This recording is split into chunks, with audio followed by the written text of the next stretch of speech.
Group station.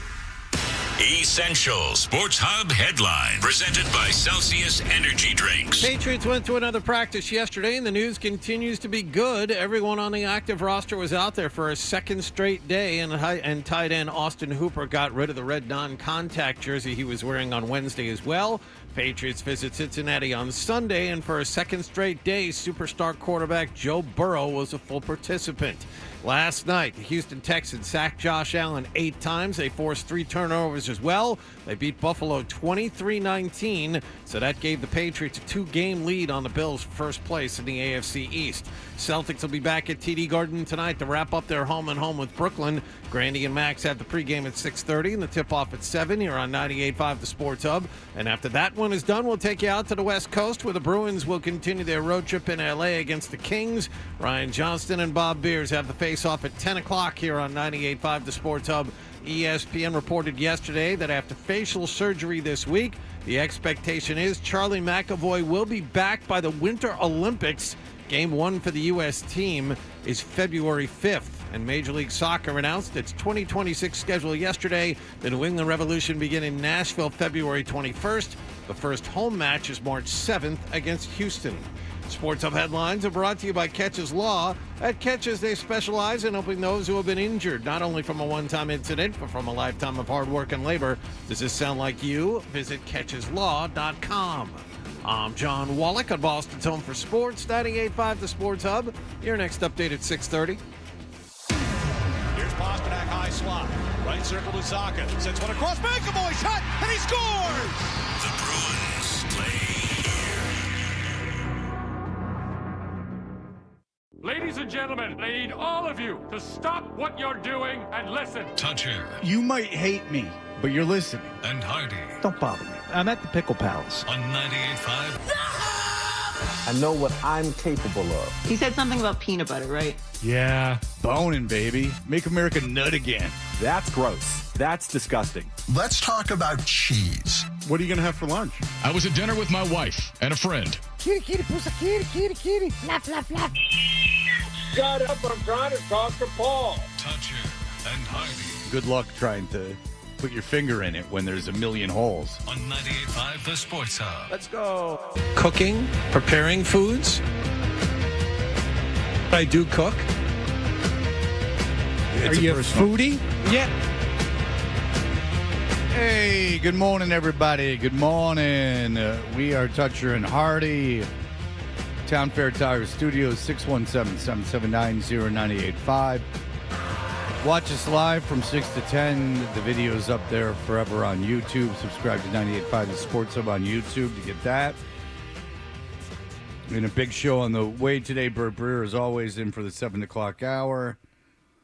A listener sent us new Bob Fesco audio. If you don't know who Bob Fesco is, he's a interesting sports radio guy.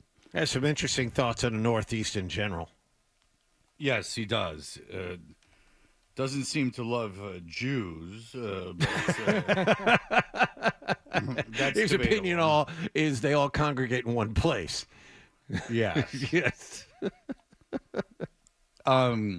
Did you guys hear any chance? It's not really worth playing because not a lot happens. But you know Steve Smith Sr., the ex-receiver. Yes. Does something with media now. I'm not sure what, but it's something.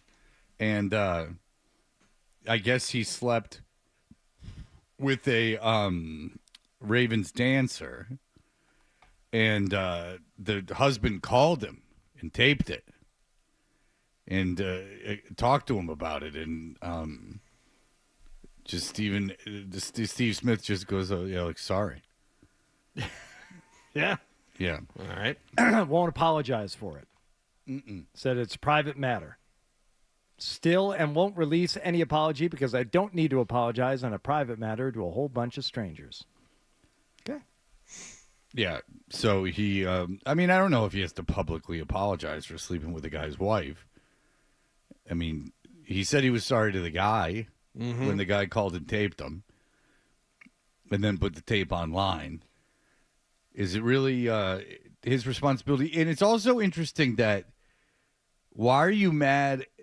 what a lot of things I don't understand is I understand not liking the guy that slept with your wife, but wouldn't you be far more upset at your wife than you would be at the guy that slept with her? Yes, but there are legal ramifications because this guy apparently sued Stephen Smith under the North Carolina homewrecker law and sued him for $100,000 in damages. That allows his spouse to take legal action against the person your spouse cheats with. So maybe this was all legal wrangling. You know, you get him on the phone, you get him to admit it, you get him to apologize, and that's why that has to be a thing. What an asinine law. So if you sleep with a woman who is married, which I have never done, I can get that out of the way right now. You will not find a woman that's married that I've slept with. Nice. Because, I mean, how many women would sleep with me anyway, let alone risk their marriage? I mean, I'm not the kind of guy that women cheat on their husbands with. But, like, why would the government get like, why would the law get involved with that at all? That's between the people. But I always just found it interesting is that I'm sure you guys have known people whose wives are cheated on them or something like that. And I'm often fascinated that people stay together after that, and not the guy that cheated, not the person who was cheated on. The thing that I'm interested in is that the guy who cheated. Now, if it's like with a prostitute or something, whatever, but people that had like affairs, you now forever in that marriage, they're never going to forgive you for that completely. You know what I'm saying? Yeah. Like, it's not the person that was cheated on, because that's ultimately your decision. If you were cheated on, it's your decision to forgive. But you, like, always have the lower hand. Not that everything is some net game, you know, not that everything in a marriage has to be won or lost.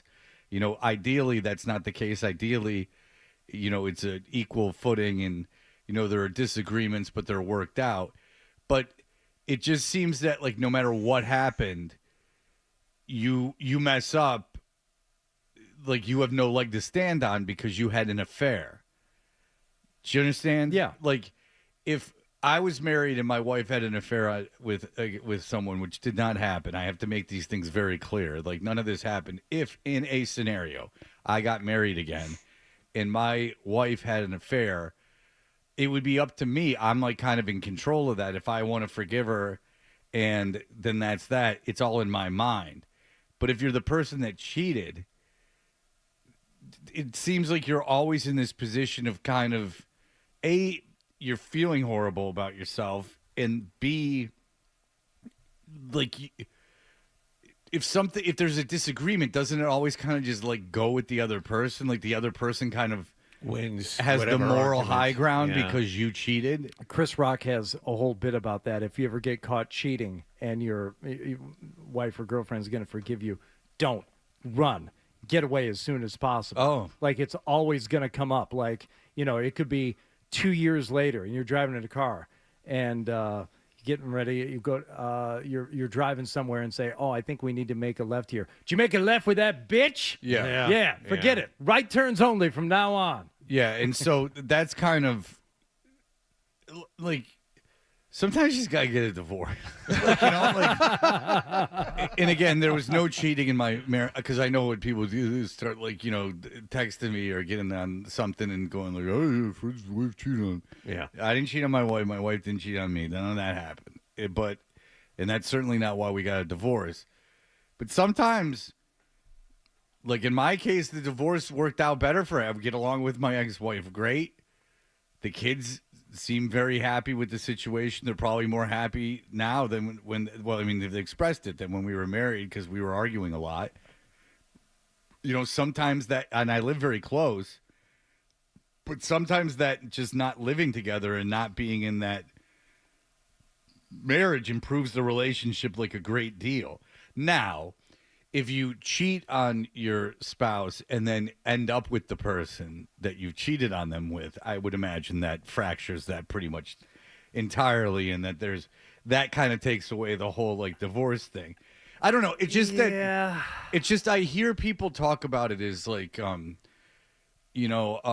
was drinking a lot and my wife like mandated this when we were fighting, and like in order to save the marriage, like I quit drinking. And it's like great that you quit drinking, but it's like the like idea that if that marriage didn't work out, that somehow this like massive failing in your life is over. I just would like to tell people it's not necessarily the case. Sometimes it makes things 100% better, and you don't have to sever the relationship with the person that you were married to. You can still be very close to them. It's just that separation, that not being in that marriage and not owing that to each other. And this isn't even about being faithful, just about like living in a house and like having to have that dynamic improves things for everyone. At least it did in my case. No, I don't know. I'm very happy that I'm not married. Like right now, I'm very glad I got married. I really am. I swear to God, I'm very glad that all happened. I love my kids. She loves the kids. I think she's a good mom. Like all of this is fine. Now it's not great when you're getting divorced. That wasn't fun. It was not fun, and it's not fun because nothing bad happened in the divorce. We went to our divorce together, just stood up there together. It wasn't like there was. Yeah, I think you guys even knew that. She picked me up here and we went because we had to go to Woburn. So there was, I even think that people in the court were like, "What the hell's going on?" She's like holding me and crying while they're giving this divorce settlement. I think people were kind of like, what's going on? Some of it had to be okay, though. He got to go into a court. Was there a bailiff? Did he have cool things to talk about, the gun or a nightstick or something? Yeah. Did he look like bald? It is funny because my he was a tall, bald guy. He was You didn't have a shorter, sassy black woman that filled in for him one day? No, he was still alive. The tall, bald guy. So they cleared the courtroom because I'm a public figure, which was kind of funny to see happen. Interesting. Because when it's your divorce, you don't go in to a courtroom that's for your divorce. It's just this courtroom. It's a court, yeah. Yep.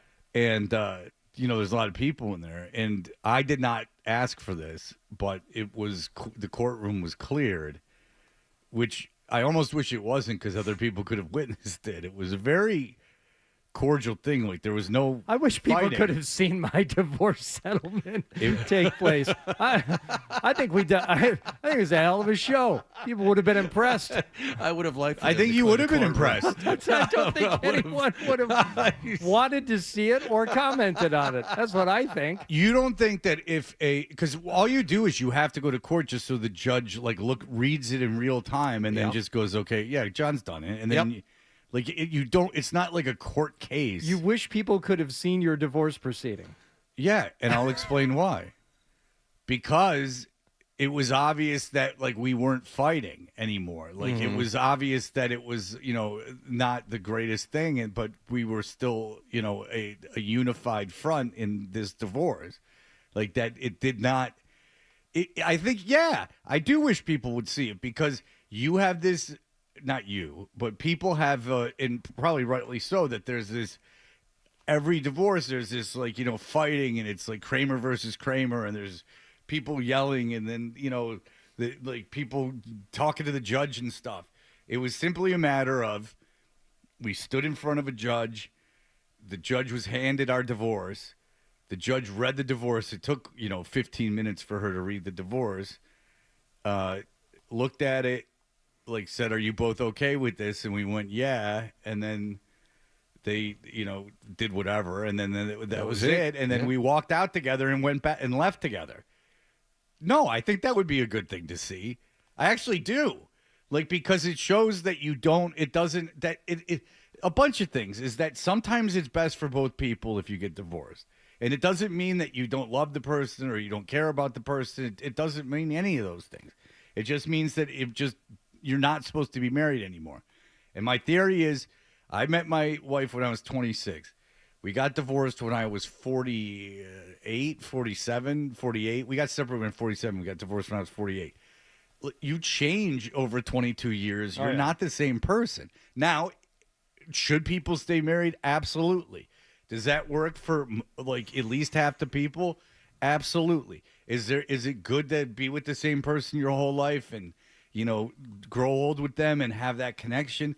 Absolutely. And you're very fortunate if that's the case. But I don't think it's some kind of, it's funny because people would go like, yeah, and that's why she left him and this is the divorce. As if it was some, and I always found that interesting because it doesn't bother me at all because I truly believe that it's very difficult to stay married and it's not necessarily either of the person's fault. It's just that you're not the same person. But I also think it's probably for people who haven't been through it. And, well, John, you have. Yes. And never speak with your ex-wife again. Correct. And they're also young when they got divorced. Yes. But they didn't have kids. There's people like you, Fred. There's people like 12 who has a great relationship with his ex. They did that. Mine's better. The cohabitating. 12, do you wish people had seen you get divorced? I wouldn't go that far, but no, but thank you, Hardy. It's you true. know what? I know exactly what you're talking about, Fred, because you and I had multiple conversations about this type of stuff. I was joking. No, but okay. but I also want to make it clear, not you. Again, none of this is you. That like I don't want to show off the way I was divorced. Just maybe Hardy, maybe a little bit. No, you asked. I said we were talking. And I'm like, yeah, I guess. I wish people could see it. Not mine, but just that's possible. There's this notion that like it dawned on you in the instant when you were reliving the divorce proceedings. You said, "You know what? I wish people could have seen it." Well, because I was dressed nice that day. I looked good. Yeah. It was. Well, they cleared the courtroom. Is what I was. That's kind of what led us to this. Is that they cleared the courtroom. What I was trying to do is making it clear that neither one of us said, "Hey, clear the courtroom." No one can see this. This is going to be very contentious. Yes. When you're talking about, here's something. When you're me and you're talking about your personal life, you have to do 3D chess in your head to see like if what people will misinterpret and relay to someone about what you said. And so that's why I have to think of these things that I have to clear up right away. And then that led me to the people seeing it. Go ahead. But the idea of, like having a healthier relationship, not only, apart, but also with your ex is something that always seemed foreign to me when I was a kid and even as a younger adult. But having seen it so many times, not just from like you and 12, my sister and her ex, they work together. They still occasionally will. I've been on vacations with them. Like he is remarried to a wonderful, wonderful person who everybody loves, including my sister. When I go and visit my mom, there'll be at least one night where everybody comes over. They take in all like holidays together. I'm like, it's unbelievable. And I think for whatever reason, they decided they didn't want to be married to each other anymore. It wasn't the institution of marriage necessarily that they were opposed to. Maybe a little bit for my sister. I think at some point she is like, this whole marriage thing, I don't know. But it had less to do with him and more to do with just they weren't right for each other in that relationship. They get along great. I mean, I still talk to him. I know his new wife. We spend time together. So, yeah, it doesn't have to be a nightmare. Yeah, we haven't gotten in that place yet, but I can assure you, if you were a good man and, take care of my ex-wife, you are more than welcome to marry her. And I will not intervene in any way. Ryan? Your move. Yeah. Are you Jewish, Ryan? Because that could be... Oh, he's not. That's too bad. I don't know if she'll marry another Goyim. I think I might be the only Goyim in the chamber. I think she learned her lesson about marrying Goyim. Once bitten, twice shy. Exactly. Ryan, you could always convert now and see if you could get there. But you don't seem overly interested. But yes, on my end, as long as the guy's not like I don't see like a psycho or something that's going to cause problems, because that's even worse than not. But you'll when you get divorced, one of the first things people said to me is that you want your ex to get a boyfriend, and I didn't like disagree. I just was like, that's interesting. And then you go, John knows, and then you go, yeah, well, Adam knows. Yeah, I want my ex to get a boyfriend, and then maybe they get married. Save me a little dough. As long as they don't. My kids are old enough now where even if they tried to like parent my kids, they'd be like, "Get the hell out of here! Like, what are you doing?" So that's off the table. If they were 6 or 7, maybe that would be different. But they're 17 and 15. I think that die's been cast. I couldn't imagine. No. With my daughter off at school now, but my son, who it's like, he's now come into the everything is a conversation. When it comes to the parenting, isn't it's that like fun? Well, he's trying to reason. You know what his latest was? This is great. He came down. He must have asked my wife first. He said, "I asked mommy something." She said to ask you. I said, "What?" On Thanksgiving, he does not want to go to our friend's house, who we spend virtually, 90% of our Thanksgivings with. It's their turn to host. No, on Thanksgiving, he wants to go to a concert with some of his friends. So he wants to stay home and go to a Doja Cat. Oh, okay. Thanksgiving night at the Garden. I said, what? And he didn't lay it out like that. I said, well, we're going to be Thanksgiving until how are you going to get there? Well, so-and-so is going to pick me up. I said, from Marblehead? No, from home. I said, we're not going to be here. He goes, no, I would stay here. I said, so you're going to skip Thanksgiving with the family and, our other, good friends. And you're going to. Of all the asks, that's a whopper. That's something else. And was he scared at all to bring it to you? No. Oh, my I God. kept trying to get him to play the tape to the end. It's like, so you're going to sit here alone all day. Well, the dog will be here. I said, no, the dog's coming with us. It's like all day long. The dogs get together. We do this whole thing. He goes, well, they'll pick me up. Like all the logistics have been settled in his mind. And I just stared at him until he realized that this wasn't a real conversation, that I was kind of effing with him. And he was a little pissed about it. But I went upstairs to tell Marcy, I'm like, the boy just laid out his Thanksgiving plans to me. And she said, oh, I wanted to be there when he told you.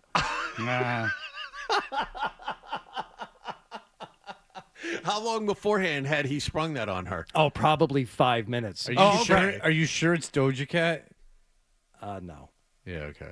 Because I was looking at tickets for my daughter, and Doja Cat plays here next year in November. Oh, wouldn't that be funny if he had the year wrong? If it's Doja Cat, because she's playing November 23rd, 2026. So, and I'm not like pulling a Hardy and like trying to like throw shame into this. I just looked for Christmas for tickets to my daughter to take her to a show.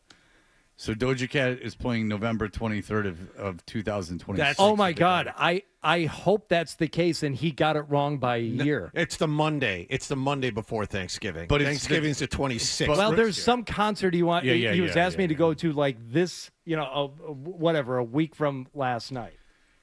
I wouldn't my God. I wouldn't even considered bringing that up to my parents, and they wouldn't have cared. I think, you know what? I think I probably would have. Tried. I mean, no chance. No chance.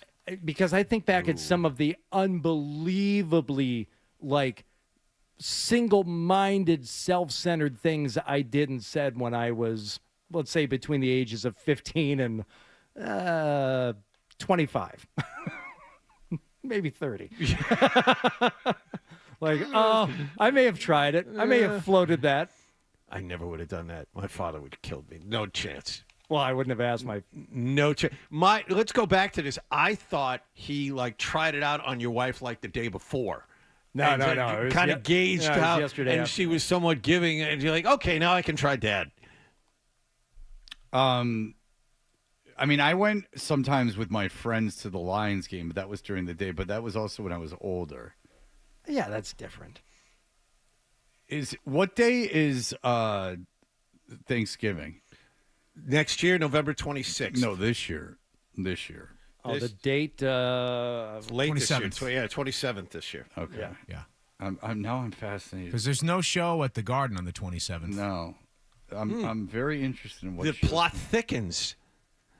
I don't see anything being in town on the 27th. Please let it be wrong by a year. I think that's what it is, Hardy. Yeah, dude. It's going to be a big weekend. Like, so cliffhanger. I'm seeing every show in Boston, and there's like 1 million on the 26th, and there's 1 million on the 28th, and there's none on the 27th. Oh, that's fantastic. So I think your son might have the year wrong. Maybe he's just trying to, huff paint or something out on Thanksgiving Day. Oh no, No, I'm kidding. But no, you're giving him too much credit. That's giving him too much credit. That would be cool, and I would actually kind of like respect that a little bit. You've been listening to the Ramones. But the fact that he has the concert date wrong by a year, I won't let him live it down.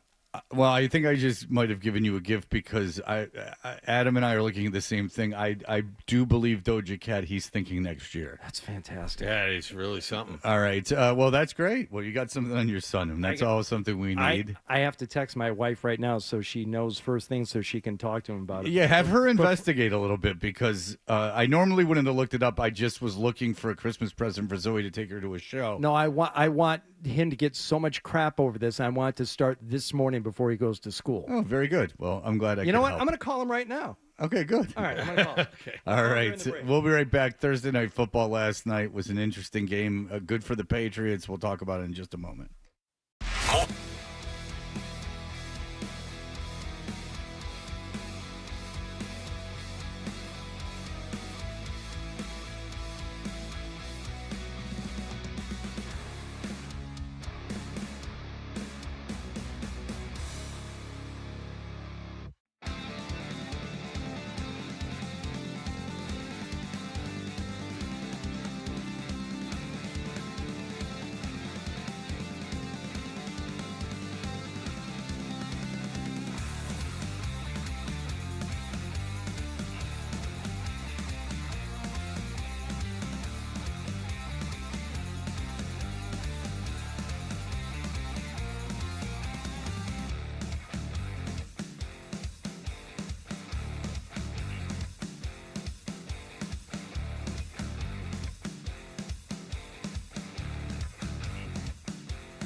Hello, everyone. We are Toucher and Hardy. And, Hardy, there was a big Thursday night football game last night. I saw 3/4 of it. I'm very proud of myself. This is brought to you by Leonard Hair Transplant Associates, where your hair doesn't have to be a game of what happened. So change your lettuce and change your life with Dr. Matthew Lopresti at 1-800-GET-HAIR. What's going on, Hardy?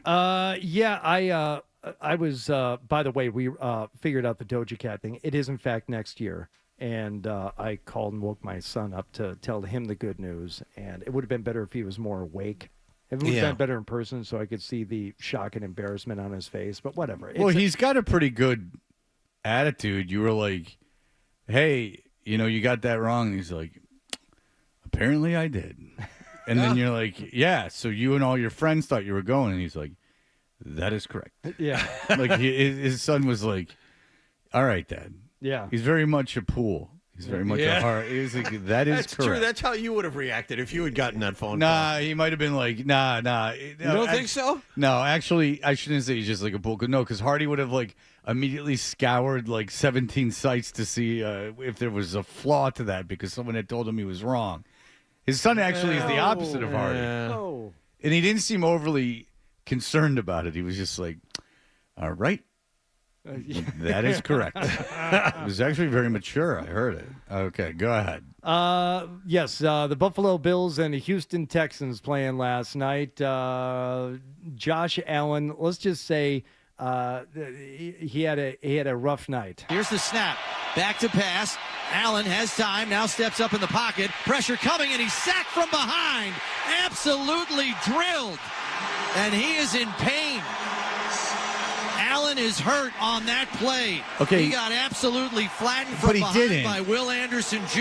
Okay, I got to stop this thing. Hold on. There we go. Yeah. I mean, sometimes these clips that I didn't have the button in front of me. When we know what happened, but yeah, so it was weird. So he's going to like kind of throw. It's amazing he didn't fumble. And Will Anderson, who Liv Schadt said was a terrible pick, monster night. He was like.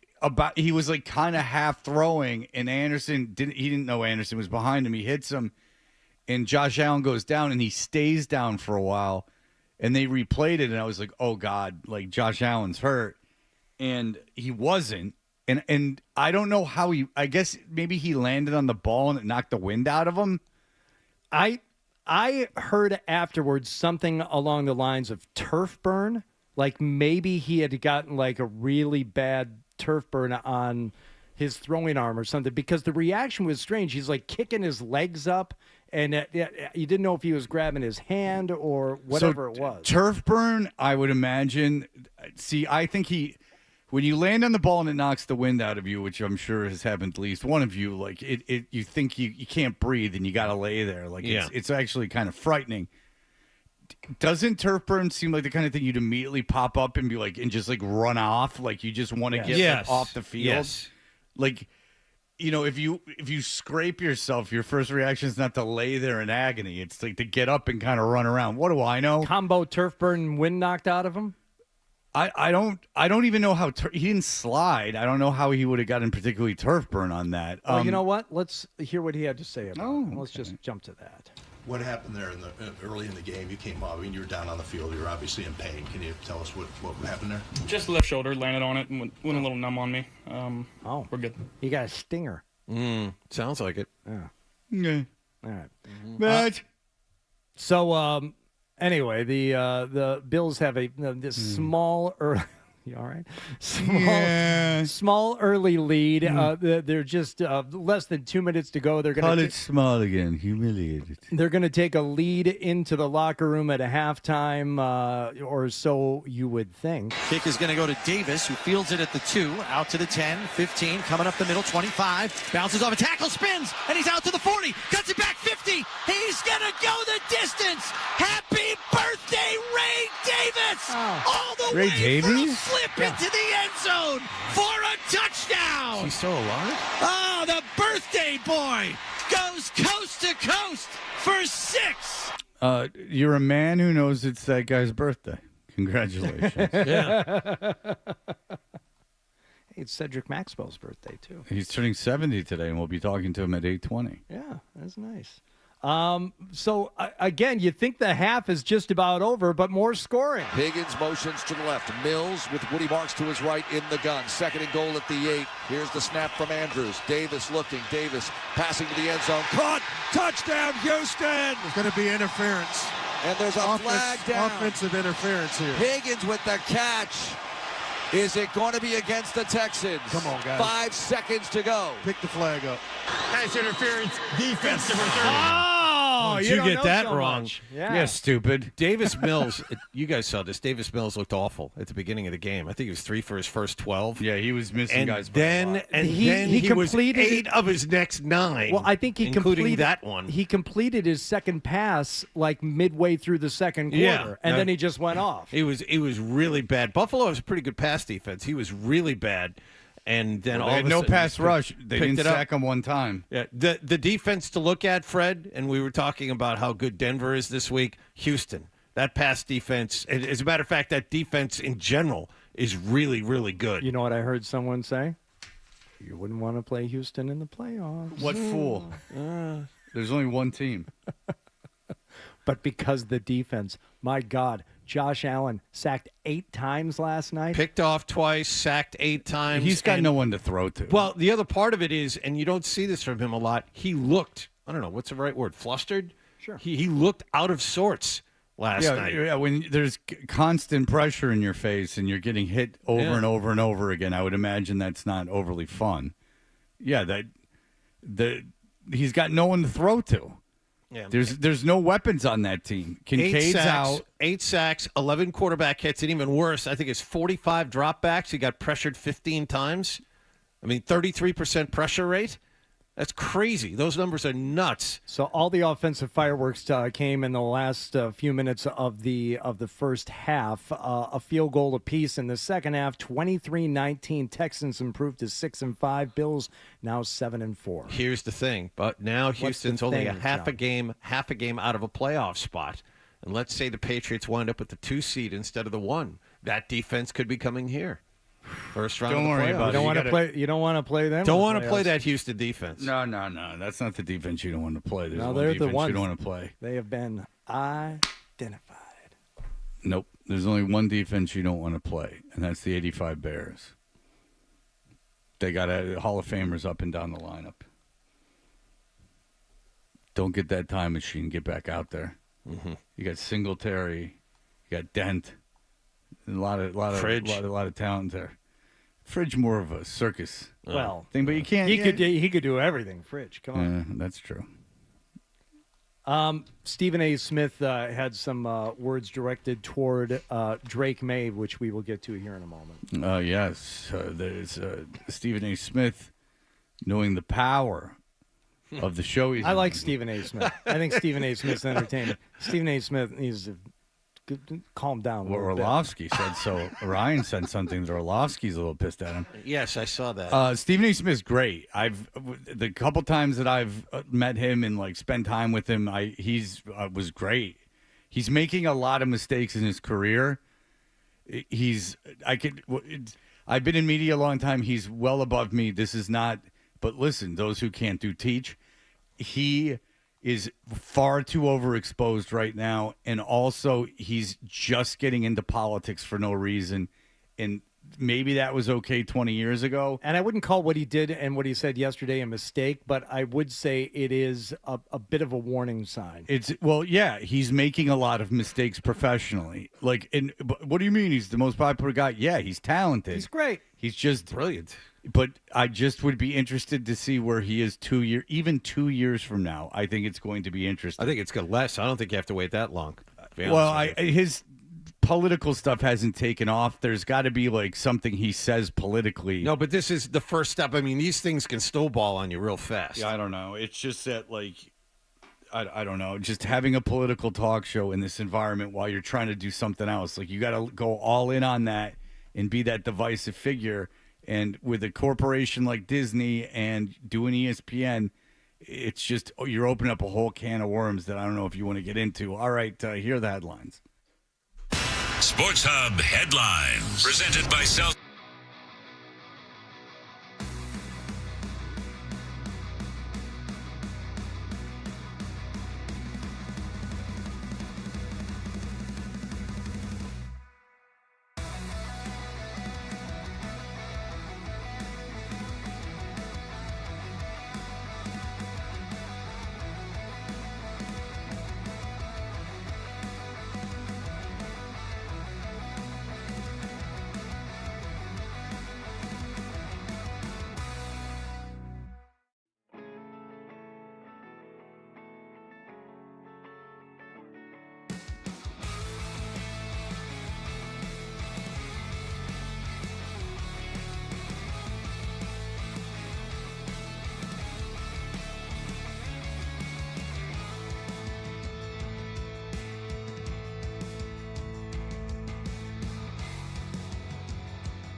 Hey, we're Toucher and Hardy. And Hardy, there was lots of excitement going around the Patriots in the media yesterday. So this is something that came about because Drake May was on EEI and said something. He was asked about something. In the afternoon, not the morning. Right. And he was asked about comments made by Cam Newton, former Patriot great, who I actually thought was pretty good after 2 games. And I was famously on record as wanting to extend. Patriot great, Cam Newton. I'm going to push back a little on that. You were not alone. There was MVP talk. There was after the second game. Yeah, there that game in MVP Seattle, talk. he went absolutely nuts. And they lost, but he threw for like 350 and a few touchdowns, and everyone was all in. Yep. Yeah. So here's Cam Newton for what he said initially. The thing that I have a problem with is if you keep playing sorry scrubs, then you're going to have this falsetto of a mentality going into the playoffs, and it has one and done written all over it. Yes, well said. You will have that Spot beautiful on. falsetto. Wow. But he wears fun hats, so I kind of forgive him for that. And how dare he use the wrong word? I never do that. I know, but I don't know if I've ever done it like that. That's pretty special. I never thought because the word false is in it. He thought falsetto. Yes, that's correct. I'll put my own thing on, put a spin. Yeah. So Hart asked him, Drake May yesterday. He said, "Well, how do you feel about this?" Cam Newton said that you're, fool's gold. The Patriots are, and Drake May said, I didn't hear it. I don't even know what show he's on. So right, he doesn't know what show Cam Newton's on. Right. Okay. This is where. Do you guys, by the way? No. I thought he still had his old YouTube channel. I thought it was a YouTube thing. Yeah. Who knows that Cam Newton's on anything? Because whenever I see Cam Newton on TV, I expect him to say something like falsetto, and I'm like, well, whatever. Look, Cam Newton's very popular around the league. Yeah. He's people love him. The players all love him. I don't enjoy him in his media exploits. But I've never seen him. So, but this is leading to something. So we're not just doing this for no reason. But I consume a lot of sports. I don't know what the hell show Cam Newton's on. I don't know what show anyone's on. I see clips. Right. I know the Pat McAfee show because he's an idiot, but I've never sat down and watched it. I like Stephen A. Smith. I know he's on, and they replay it like idiots on XM. Well, he's just on. He's just on everywhere. But if you played me a clip of Stephen A. Smith talking, I don't know where that's from. And nor do I care. And also, it's because you guys work in the morning, you don't watch whatever show he's on first take. No. When I was on middays, I didn't watch that either. Believe it or not, there's too much crap out there. And most people in the mornings, especially, the only media they're going to consume is for a few minutes at home or listening to the radio while they're driving. Well, let's put it this way. Wake Up Barstool is a story. I've never seen it. But Wake Up Barstool is on Fox Sports in the morning. And there was, according to ratings, and I know that they don't go just by linear broadcast ratings anymore, but there were under 10,000 people watching it. And we did this before, John, and someone actually had a very good point. Is why are these shows all on when no one's watching TV? Yeah, everyone watches subtitles in bars around this great country. But the reason of ours. is so they can play it throughout the day on the other programs. Great. So it's not to be. Yeah. These are not to be consumed live necessarily. For whatever reason, Drake May, and I think we all know the reasons, said, because it's true, I don't know what show he's on. I didn't hear it. So what? That really got under the skin of Stephen A. Smith. He's absolutely dynamic in the pass game. He's also a liar. He's also a liar. First of all, let me tell you, it's not to brag. Listen, Pardon the Interruption is the #1 show on ESPN spanning 20-plus decades. First Take is the #1 morning show, 13 years in. You're not a morning show, you're a midday show. 20-plus decades. That's pretty good. It's a good run. Yeah, no one's talking very well. Wow. Yeah, for 200 years. Well, that's really impressive. Will be 14 years. Dare I say that's record-setting? Don't tell me you an athlete and you don't know that. Don't tell me you an athlete and you don't know that Cam Newton ain't on the show. You lying. Yeah. No. No, he's not lying at all. I didn't know Cam Newton. Hand to God, on my family, I had no idea Cam Newton was on ESPN.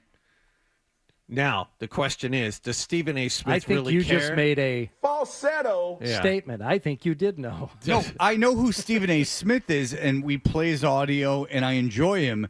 And I know Stephen A. Smith's on First Take, and I know Orlovsky's he's on First Take sometime. I don't know. Greeny's on Greeny, and Get Up. Or Get Up. Get Up. I don't know. Whatever the hell it's all I don't called. care. And this is why I say it's a warning sign. If Stephen A. Smith is now somehow starting to believe, it's one thing to get like a whole bunch of money from ESPN and they want you on all these shows, and that's great. But when you start believing your own hype, that's dangerous. No. What he could have said is there's no way he doesn't know, Drake May doesn't know who I am. That I would be like, yeah, he was being like a dick. He knows who you are. The idea that everyone knows that, first of all, Drake May is in the building at 10 o'clock in the morning, and no one's watching it live. Right. Guys, no one watches TV at 10 in the morning. They don't. Losers like we do. That's why the ads are all for reverse mortgages and stuff. It's for old people. They don't. Of course, he doesn't know that Cam Newton's on that show. Drake May's not lying. Stephen A. Smith's doing too many things. There's a part of me that wonders if Stephen A. Smith just saw this as I don't think he cares. Well, you think that he just saw it as a chance to brag about himself? Is that what you're getting? Yes, that's absolutely true. No, not to brag about himself. A chance to be upset about something, raise his voice, and get people to pay attention to him. It's bragging about how important he is, and that the show is, and that ESPN is, and it's just not true. By the way, Ryan sent this to us. Orlovsky said, "Be careful, the ego destroys," which is obviously at Stephen A. Smith. There's no question about it. That is at Stephen A. Smith. And Stephen A. Smith's great, and he's riding high, and I think he could, for the rest of his life, have a good career, a la Mad Dog. But and Stephen A. Smith's not a kid. He's well older than me. But the thing is that he does too many things. There's going to be a burnout, and he's in that political realm now, which I'm telling you, if you're going to do politics, that's what you got to do. I mean, you see what happens to these guys. I mean, it's so polarizing. First of all, you have to walk around with security. Second of all, like you're part of like a national discourse on like that you're affecting elections and stuff. Which is great if that's what you want to do, but you can't then be funny. Like, Joe Rogan is now no longer even considered at all a comedian by anybody. Nope. Because he got into politics. Rogan makes a lot of money. He's doing all this, and this. Yeah, but he can't be a comedian. So Stephen A. Smith can't be, like, in any way, like, at all divisive on a political show and then be accepted by a mass sports audience. It's too much right now. Maybe in 10 years or something, but not right now. If I was his agent, I'd tell him, you got to stop doing all this stuff. You can do a radio show in First Take, and then other than that, and then whatever. I think they took him off the NBA stuff. But But let me tell you something else. People don't like this. He's also a liar. People don't like being called that. And I don't think Drake May is necessarily going to become all offended by it. But, all right, it's one thing to say, like, I don't believe him, but if just calling someone a liar, it seems very childish and very immature to get upset about it. Guess what? People get upset about it. And if Drake May is at all affected by it, I wouldn't be surprised. Stephen A. is getting into a weird spot with this stuff. Well, of course, everybody knows. Everyone knows about, pardon the interruption, First Take. No, Stephen A. No, they don't. We know you. No, they don't. But we don't care about the shows. I'm not recording it. Right.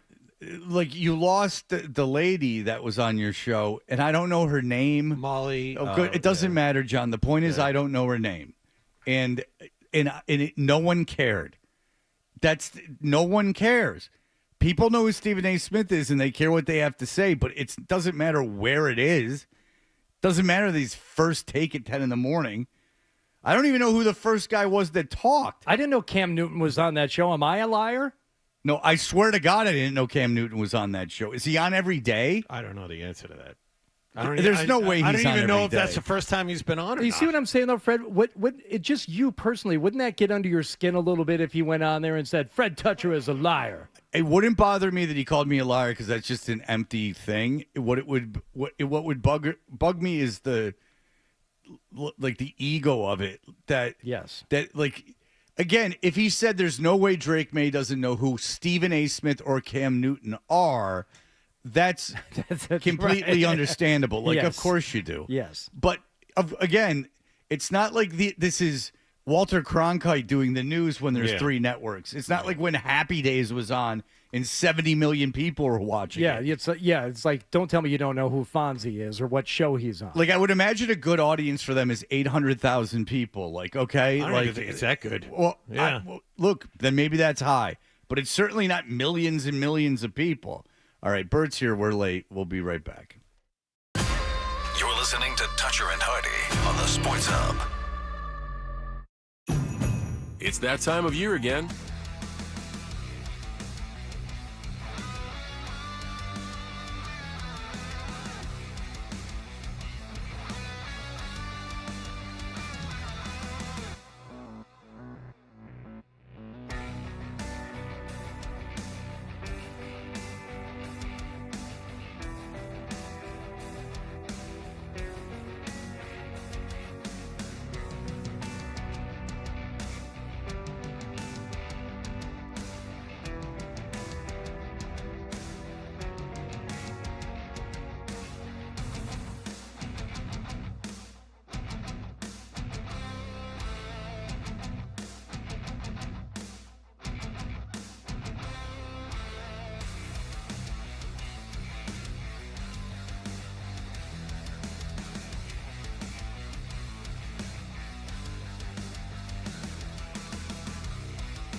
is February 5th. Red Sox assigned catcher Connor Wong to a one-year contract avoiding arbitration, and Major League Soccer announced its 2026 regular season schedule yesterday. The New England Revolution open up on the road in Nashville February 21st. Sports Hub headlines are brought to you by 128 Plumbing, Heating, Cooling, and Electric, the company that finishes every job strong. If your home or business has a plumbing, HVAC, electrical, or drain issue that can't wait, you need to call 128 now at 888-CALL-128. I'm John Wallach at Boston's Home for Sports, 98.5 The Sports Hub. Your next update at 7:30. Boston Talk Sports. Drake May. We all know what, but we won't say what. Yeah, worst take on these airwaves in the last 24 hours. We may not take a call today. The Sports Hub. I know. No, you don't know. Everyone agrees that I'm the only one who's not wrong. Right or wrong, they're back. Toucher and Hardy on the Sports Hub. That's kind of him. It's untrue, but it's kind. I've said this since he got here. He's been a tremendous professional, great influence on everybody. Comes ready to go, wants to win, very competitive, smart player. He's tough. He's got great savvy. Football makes sense to him.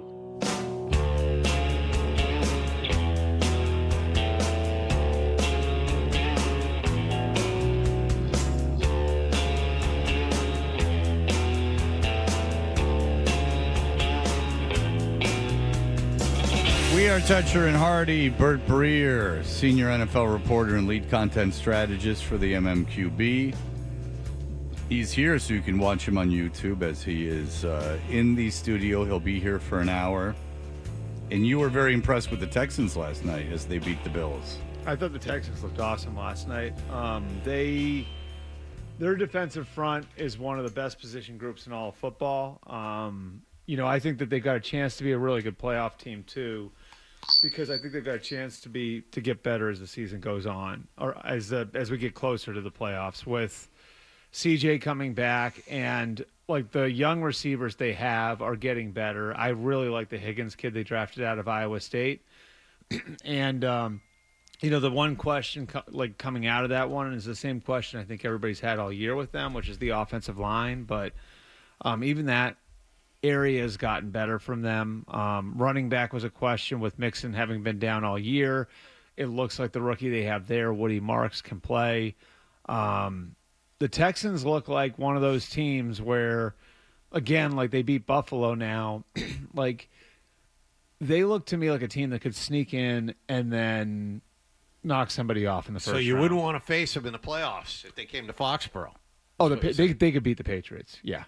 Yeah, I mean, but I don't think you're in a position where you're that much better than anybody else. You know what I mean? Like, I don't think that they're gonna. I don't think there's gonna be a team in the playoffs the Patriots should look at as any sort of. Like the AFC is deep. You know. Mm-hmm. Okay, but that's interesting because you do national. Yeah. And you say the AFC's deep. The local guys don't seem to think that. Because they're just looking at the top. Because they're just looking at Buffalo and Baltimore and Kansas City, and it's like, all right, well, where are those teams? But, once you get past that group, you start to see, like, if Baltimore's the 7 seed, there's depth in the AFC. And so, like, I don't think, like, a bad team is getting in the playoffs. Now, some of the teams aren't what we thought they were. Like, the Chargers are the best example of, like, it just injuries hit them, and their identity is gone now. So much of what they were, and I compare this to like the Giants when the Giants beat the Patriots in the Super Bowl twice, was if the Chargers losing Joe Alt and Rashawn Slater at tackle would be like if those Giants teams lost like Justin Tuck, Michael Strahan, and Osi Umenyiora all at once. Like so much of their identity is tied up in that offensive line. So they're not quite what they were, but the Broncos are really good. The Chiefs are going to be fine. The Bills are going to be fine. The Colts are way better than we thought they were, and I think the Colts are legit. The Texans are really good when they put their foot on the pedal like they did last night. And then the AFC North, Baltimore, I think, is still a force to be reckoned with. We'll see what becomes of Pittsburgh. And then Cincinnati with Burrow coming back, I don't know what to think because the defense has been so bad. I want to stay. But Burrow's one of the best 5 players in football. Let's table that till the next break because you've been banging the drum that when Burrow comes back, look out for the Bengals. And I understand some things have changed, but I think that's great for this weekend. I think that it makes things certainly a lot easier. Mm-hmm. I wish Chase was playing too, because it would just make it so much more interesting. Right. Well, and then we'll get into it and what that means for that team and what Milton means for Joe Milton. What Milton means for the Patriots. But you do believe that the AFC is deep. If you had to pick. I think it's deep in the sense that, like, I don't think a bad team. There's not going to be a bad team at the bottom of the bracket. And again, like, that Houston team looks like it would be a bad matchup for New England. Now, why is that? Like, all right, so their corners are Stingley and Lassiter. Do you think, like, the Patriots are going to have a bunch of guys running open against that secondary? And if they can cover you, like, you saw Josh Allen holding the ball last night, right? He looked all out of sorts last night. But why do you think he's holding the ball? His guys couldn't get open. Yeah, his receivers suck. Yeah, I mean, this is sort of the impact for them of they don't have Kincaid right now, and Keon Coleman has been a disaster, right? So striking out on like a high second round pick there, a guy that they were relying on, is a problem. Shakir can really play. They've had Shavers out there who I think it's just a replacement level player for them. Knox is just okay. Like, we still don't. Can they get something out of Coleman by the end of the year? We'll see. I think that's an open question. They're trying to light a fire under him right now, and they'll get Kincaid back, and Kincaid is probably their top threat in the passing game. But between now and when is Stroud supposed to be back? Next week. Okay, so. Don't play them. Maybe things get more consistent for their offense then.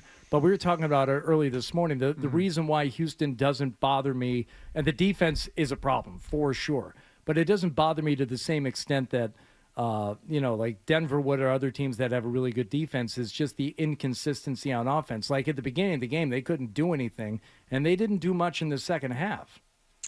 I think they were explosive at the end of the second quarter, but beyond that, I don't think Davis Mills is great. C.J. Stroud has a very high ceiling. And now we haven't seen it as much and as consistently since he was a rookie, which we've seen that some with young quarterbacks now, where they'll have a great year and then they'll level off, and you have to.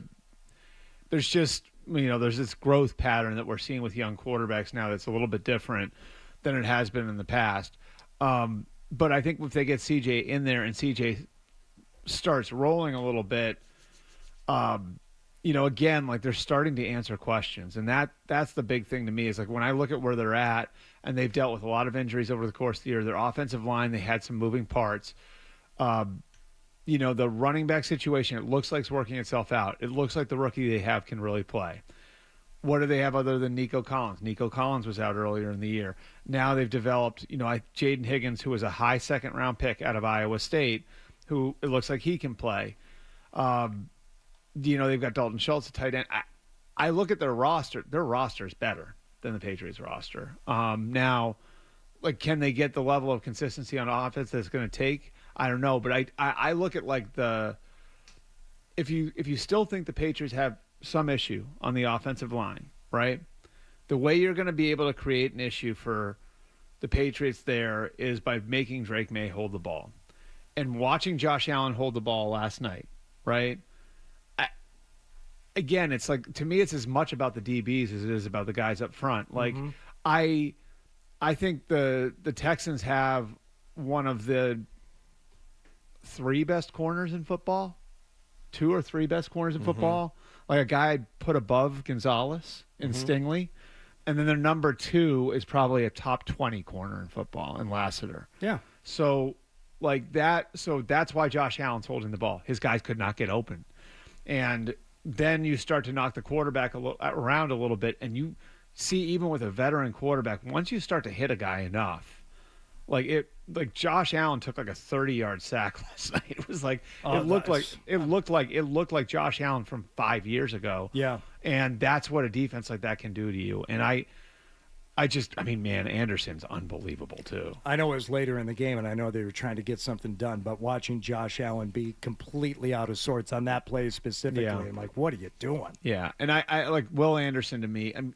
I look at that defense, like the Houston defense, and they have like two truly elite players at premium positions in Stingley and Anderson. And then their number 2 pass rusher, Daniil Hunter, would be the number 1 pass rusher for more than half the teams in the NFL. You know what I mean? Like, and that's what you're dealing with. And then you've got other pieces like Settle and Rankins that are really good players. And so it's just why'd they struggle at the beginning of the year then? Injuries. Okay. Yeah, I mean, like they dealt with a lot of injuries. Stroud was inconsistent. They've got a new offensive coordinator. They've got a rookie left tackle. Nico Collins was out for a stretch. Like, they were dealing with the running back thing where they had planned on Mixon being their running back. Nick Chubb, I mean, you guys could see it last night. He's not the same guy anymore. No. So they're relying on him. They're trying to develop the rookie. Like, there was just a lot of moving pieces on offense. And the defense has been pretty good, all the way through. Like, they're the number 1 defense in scoring. They're the number 1 defense in yards. So Hunter and Anderson are 3rd and 4th in the NFL in sacks this morning. Yeah. They're the only, I think going into the game last night, they were the only pair of guys in the league with over 8 sacks apiece. Yeah, Myles Garrett and Brian Burns are the only 2 that are better. Yeah. So, I mean, it's like, again, like that's a team that I think if you talk about what wins in the playoffs, right, defense. They've got a lot of things that win in the playoffs. Sure. And so even do you think that like, I think, is there anyone that you look at? No, they play the Colts and Chiefs the next 2 games, I think, too. I think those are their next 2 games. So, so it looks like based on schedule and everything that the Patriots will get the 1 seed. They might. Yeah. I mean, like, it's so funny too because I was thinking about this when I was thinking about Buffalo last night, and Buffalo. I remember coming into the year thinking Buffalo was going to have the number 1 seed because they've got like a quote unquote easy schedule, right? Mm-hmm. The 4-game stretch they just completed: Chiefs, Dolphins, right, Bucks, Texans. Like, the Patriots don't have anything remotely like that on their schedule, you know. So, like, you look at it and there's a chance they wind up with a number 1 seed. Now, again, like, I think the battle-tested thing is a factor here because a lot of people are saying it's not, and they're going through past seasons, even past Patriot seasons where they've won Super Bowls. Mm-hmm. And I had this discussion with somebody like with the midday show yesterday. Actually, like the way I look at it, right? Like, because we had this graphic on TV the other night and showed all the teams that had gotten through with, like, like the strength of schedule was crappy for all these championship teams. A lot of those teams were veteran teams that have been there before. And so I think I think you're talking about 2 different things. Like, if you're talking about a team that has been there before, like Mahomes and the Chiefs, like, yes, 100%. Having a weaker schedule absolutely helps a team like that because they've been there before. So they don't need the callous. You know what I mean? Like, they have it. Like, so I think, like, when you're talking about a younger team having to go through it, that's different. And I think back to the Eagles of 2022, right? And, like, some of the things that they had to go through that year to and if you look, like that team had to go through a gauntlet in its own division, right? Like, that was the year the Giants actually came back and were really good in Dayball's first year. The Cowboys won 12 games that year. Like, so that Eagles team was hardened by what they had to go through in their own division. I think the 2 divisions they drew were the NFC North and the AFC West, right? So, like, that Eagles team was a young team. It was Nick Sirianni's second year. There were a lot of guys that were there for the first time. And yes, they had some leaders, but, like, that team really benefited from a tough strength of schedule. The 2024 Chiefs did not need to go through that. Like, when you've got a team that's been through it before, then that's different. So I think there is some level of, like, all right, like, if you are the team that's been through the wars before, then there's 100% of benefit to having a weaker schedule. But, like, I wonder what this is going to look like for New England if they haven't seen much, and then they've got a team coming up riding high off of a wild card round win as the number 1 seed. All right. Well, look, it is going to be interesting, and Bert's here, and we've tabled the Cincinnati discussion for the next break, which I never thought we'd be talking about today, to be honest with you. But now there's something to talk about, which is exciting because we are on the radio every day.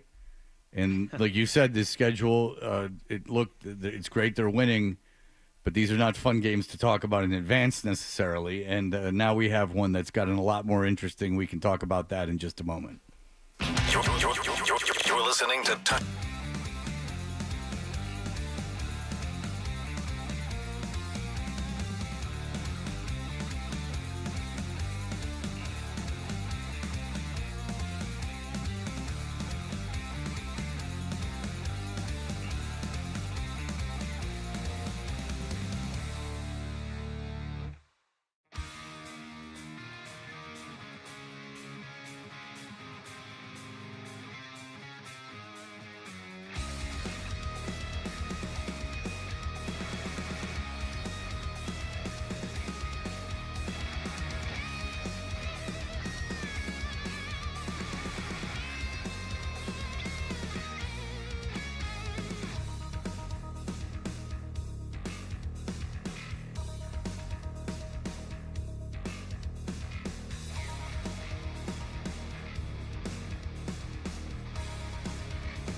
call the things that give your guys the best chance to do what they do great. And as long as you do that, you'll usually have a chance to have success.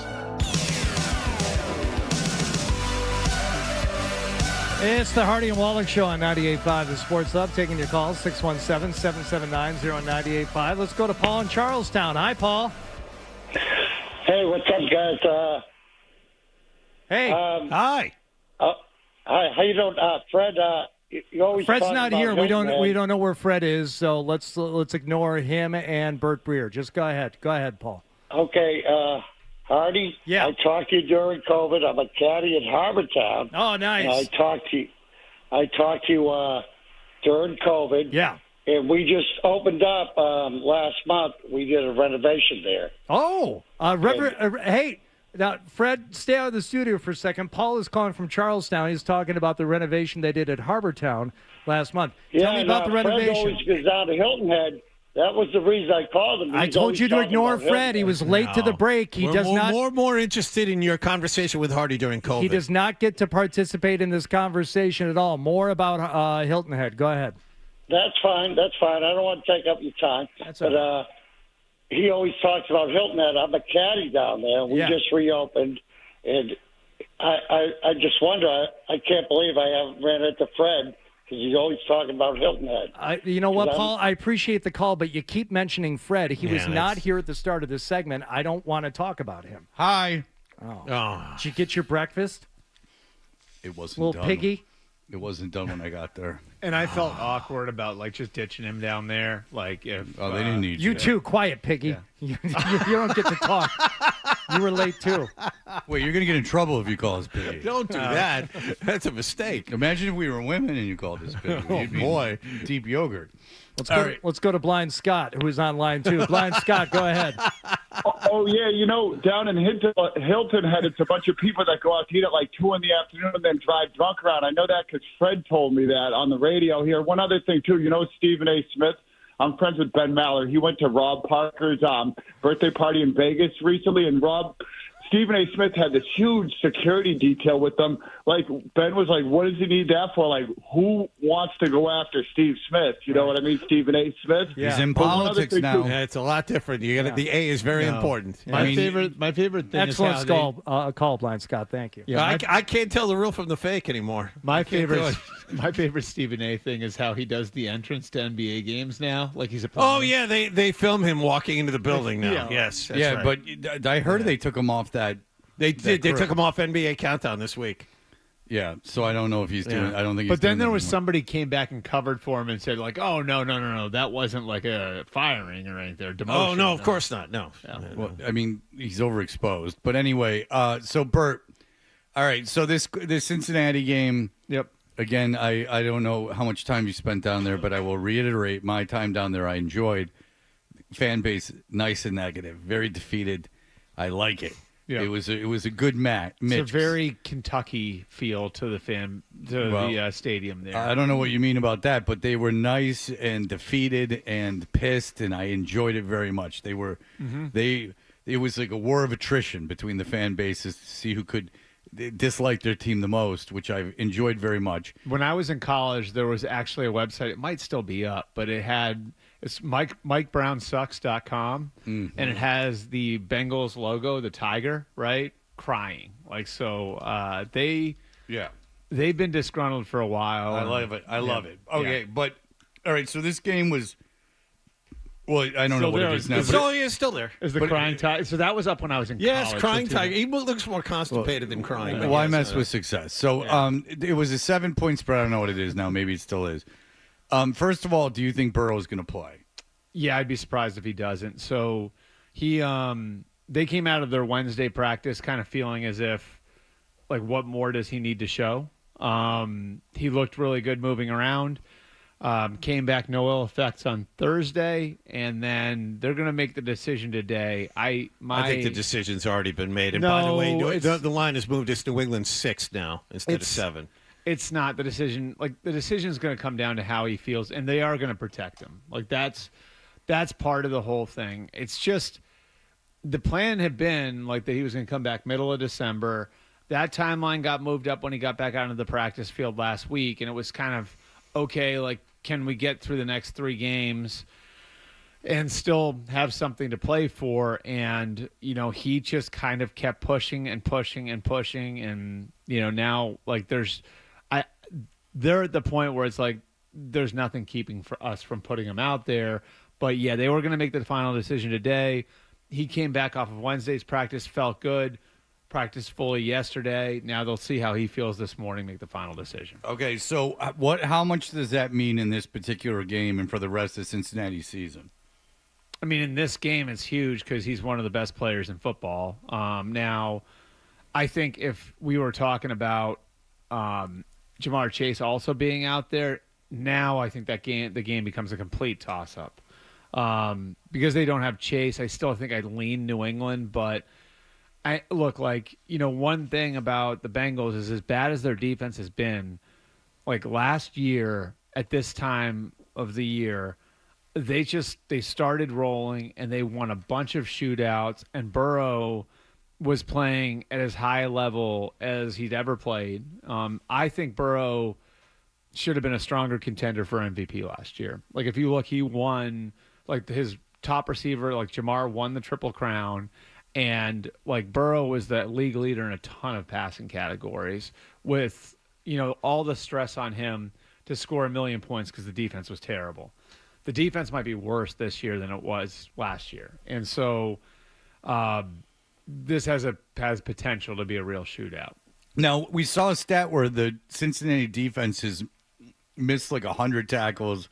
Yeah, the Patriots. They've missed 3 times as many tackles as the Patriots, and the Patriots have played 1 more game than they have. You saw the way they lost the game to the Jets, the way they lost the game to the Bears. That Bears game, like, it was a miracle for them to get back in that one, and then they took the lead, and then Caleb Williams had to throw down the seam to Colston Loveland, and they missed maybe 3 tackles on Loveland, and he scored. Okay, so why does that happen to a professional team where they just can't tackle?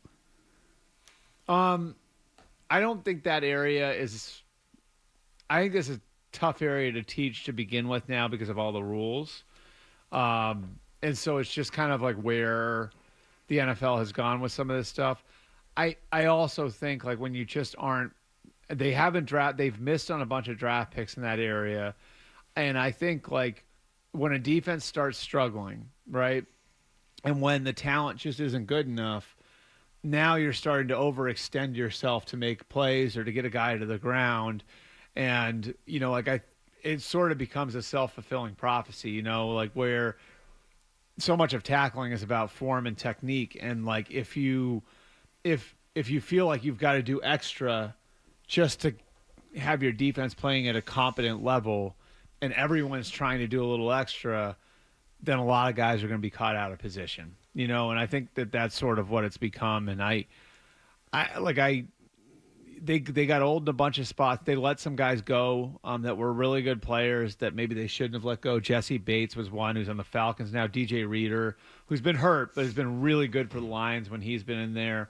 So it's been, I think, a confluence of a bunch of different things. There's been a lot of talk this week, and I guess questions to Vrabel specifically about the different game plan that you would have based on who the quarterback is going to be on Sunday. Do you think they have to prepare differently for one versus the other? It's not hugely different.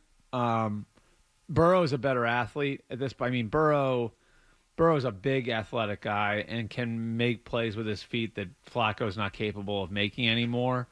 I've said this a bunch. Like Burrow to me is the descendant of Brady. Like he's like of the elite quarterbacks, he's the closest one to Brady. I don't think there's much of an argument there. His demeanor, his play style, like how he performs in the biggest moments. I mean, people forget this. He's played, because of all the injuries, he's played 3 full seasons. 2 of them he's gotten to the AFC Championship game. He won one of those AFC Championship games and was a beat away from winning the Super Bowl that year. And then the if you remember, it was like a defensive penalty that beat him in Kansas City. He was on the verge of beating the Chiefs in back-to-back years in Arrowhead in the AFC Championship games. So this is still a guy who, there aren't very many players in the NFL I would take over him. And that's even with the injuries. Like when he's at his best, he's really, really good. And so you think if they had Chase, you'd like Cincinnati in the game. Yeah, I think there's a chance. Like it'd be a toss-up. If you had if I knew Burrow was going to be playing, if it was going to be full-on Burrow, and Chase was in the game, then I would, because it's in Cincinnati, I would think about taking the Bengals. Yeah. And now, but no, not now without Chase. Probably not. Yeah. Like I think I picked New England. I don't even remember who I do them. It takes me 5 minutes to do my picks every week. So I think I picked New England this week. Oh, I'm glad you're putting a lot of thought into it. I mean, I don't know. I'm not a handicapper, so like I don't really. That's not the correct term. It's one of those things. No, it's That's not. very It's offensive. not. It'd be a sharp, right? A sharp. I'm not a sharp. Oh, I thought you were talking about disability. You're not differently abled? No. Yes, that's the correct term. Yeah. That's the correct term. I kind of feel the same way. I think with Chase out there, it makes a difference. I think based on everything that you were talking about before, the way they've lost a couple of these games and the way the Patriots seem to, especially after that first drive, get better defensively down the stretch, and they seem remarkably for a young team that's still like figuring things out. And you would think, but just by the timeline, by the calendar, you would think they're still kind of in the getting to know you phase. Yeah. They're remarkably poised, and they hold things together down the stretch. And if it's a pick'em game and you figure, well, it's going to be close, who do you like in a matchup like that? Against a lot of teams, I like the Patriots just because they seem to be more consistent. Yeah, and I think it's I have a hard time trusting the Bengals defense to make stops when they need to make stops. When they get to the offseason, like they're going to have to tear that thing down to the studs. So like they already fired the defensive coordinator who's doing a great job now in Indianapolis, and Lua Inarumo. They went to Al Golden, who probably regrets his decision to leave Notre Dame to go there. And so like I just look at where they're at, like, and it just feels to me like they're going to have to blow a lot of things up on that side of the ball after the year. Okay, so Milton Williams, though, you talk about Chase being out. Chase with Burrow on the field is their second best offensive player, or second best player on the team. Yep. Milton Williams is probably the second best defensive player on the Patriots. Yep. Is there any way that how big a loss is that for the Patriots in this particular game? I mean, one thing I noticed, and I see a lot of people picking up on this. You guys notice like how they were playing Christian Barmore on the edge against the Jets? No. They were playing him at defensive end a bunch. And I think part of that is because they don't have enough depth outside. And so I think there's like a little bit of like a trickle-down effect to losing Milton Williams, in that do you have the flexibility to play Barmore outside anymore? And if you don't, does that really – now are you taxing Chason and Landry at the edge position? Landry's kind of disappeared the last month also. Right, and he's older, and it's and that's sort of what happens. Yeah, Phil Perry thought he probably hit a wall. Yeah. Or might have hit a wall. And that's what happens with older players sometimes. And so, like, I think Milton Williams, to me, like, Milton Williams, and I think it was a phenomenal free agent signing for them. I think, like, when you're an offensive coach playing against New England, he's even more so than Gonzalez. He's the one you circle. Like that's who we have to worry about, you know. And so people don't circle Barmore. They do, but I don't think. But I don't think to the same extent they would Williams. And then obviously, if you have just one of them out there, not the other one, it becomes a lot easier to deal with. So I think there's just that trickle down effect in a lot of different ways. I give them a ton of credit. I mean, Milton Williams was the third defensive tackle in Philly. And so to be able to identify that, it was actually the interesting thing about this is, so their primary target, the Patriots' primary target going into the offseason was T. Higgins. And their pivot off of Higgins wasn't Diggs, it was Milton Williams. So, like, there are a lot of things the Patriots did right in the offseason. They, damn near batted 1,000 on free agents, right? Like, they did a great job. But that, to me, like, their ability to do that, like, was one of, I think, the little things that I don't even know if that's been out there. I think, but like their pivot on the money was they had been looking at T. Higgins, and it was like, okay, he's not going to be available, and they didn't just pivot to another receiver. Although they did look at Godwin, their pivot was, we're going to go all in to get with Milton Williams, and and that's how they got him. Like, he was going to Carolina if they didn't spend way beyond what the Panthers were willing to spend to get him. Oh, they had to outspend Carolina to get him. Carolina had him under agreement, and like they then went way over the top. I think Carolina was at like 20, and they went to 26. Oh, wow. So, like, they went the extra mile to get that one done, and that was a pivot off of Higgins. So it's like, okay, like Higgins was the number one guy to go get. Now, who's going to be the biggest difference maker was Milton Williams. And I give him a ton of credit for that. The amazing thing is Philly's replaced him. Yeah. Well, yeah, it's not like Philly's defense has suffered. No, their third defensive tackle now is this guy Moro Ojomo, who is like now like he's basically Milton Williams. So like they have Jordan Davis and Jalen Carter, and then they've got this guy Moro Ojomo. This is the machine that Philly is, right? Like, and Philly's defense is off the charts, like behind. Like they're right there with Houston, and like one of the best defenses in football. Yeah, it just when Jalen Carter came out and people were talking about what a freak he was, it's just amazing that he wasn't taken higher in the draft. I know he was taken high, but it was you just know why? Yes, I know, but he's such a freak. He's part of the Athens race team down there. Yeah. And he's not speaking of color; he's speaking of automobiles, right? And the thing is that there have been lots of problems in Athens, Georgia, with football players driving at high speeds. Yeah, and then Philadelphia got all of them, and now they're a Super Bowl champion. So maybe sometimes these things have to be looked at. And when but I would say wasn't he like 300 pounds and running like a 4.3 or something? I would just say yeah, and that was the crazy thing was so that Georgia defense in 21. So they had all of those guys get drafted, and that was like the year Trayvon Walker was the number one pick in the draft and all of that, right? And I remember talking to people that it was the best player on the team isn't even starting yet, and like he is an absolute game wrecker, and he's going to be back in school next year. And that was Jalen Carter. The character was really shaky with him, and the Eagles. It's going to be interesting to see if they pay him.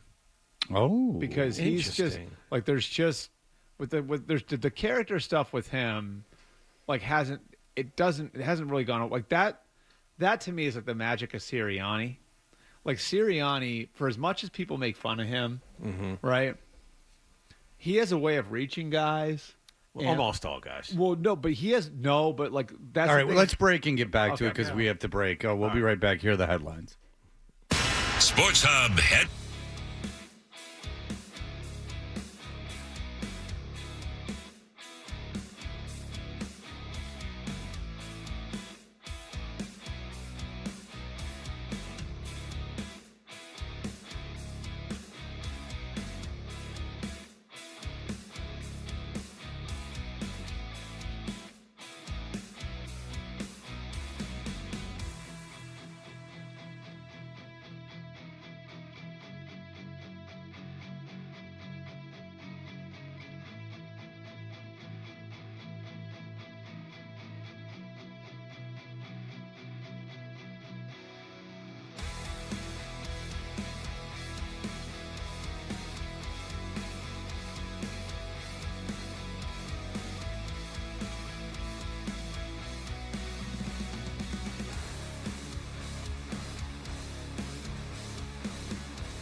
Canadian Roundtable last night. Oh.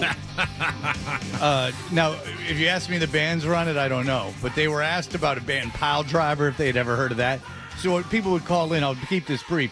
People would call in, Hardy, they'd say, hey, have you ever heard of Pile Driver out of Toronto? And they're like, no, where are they out of? They're like, Toronto. And they're like, oh, yeah? They're like, yeah, I thought they would have been big. And then the guys go, oh, yeah. How about ketchup chips? And they go, oh, yeah, ketchup chips. It was a lot of fun. Listen at the end of this segment for a chance to win a pair of tickets to see Motley Crue, which is at the Xfinity Center. So we will have that coming up for you. Bert, you were talking about Sirianni. So it's interesting, just to set it up. There was an article about, when you say Sirianni, my Siri goes off. There was a article in ESPN, and it is funny that this is like 5 reasons why people think Sirianni's a bad coach or something of that nature. And then it was like, disputing all these things.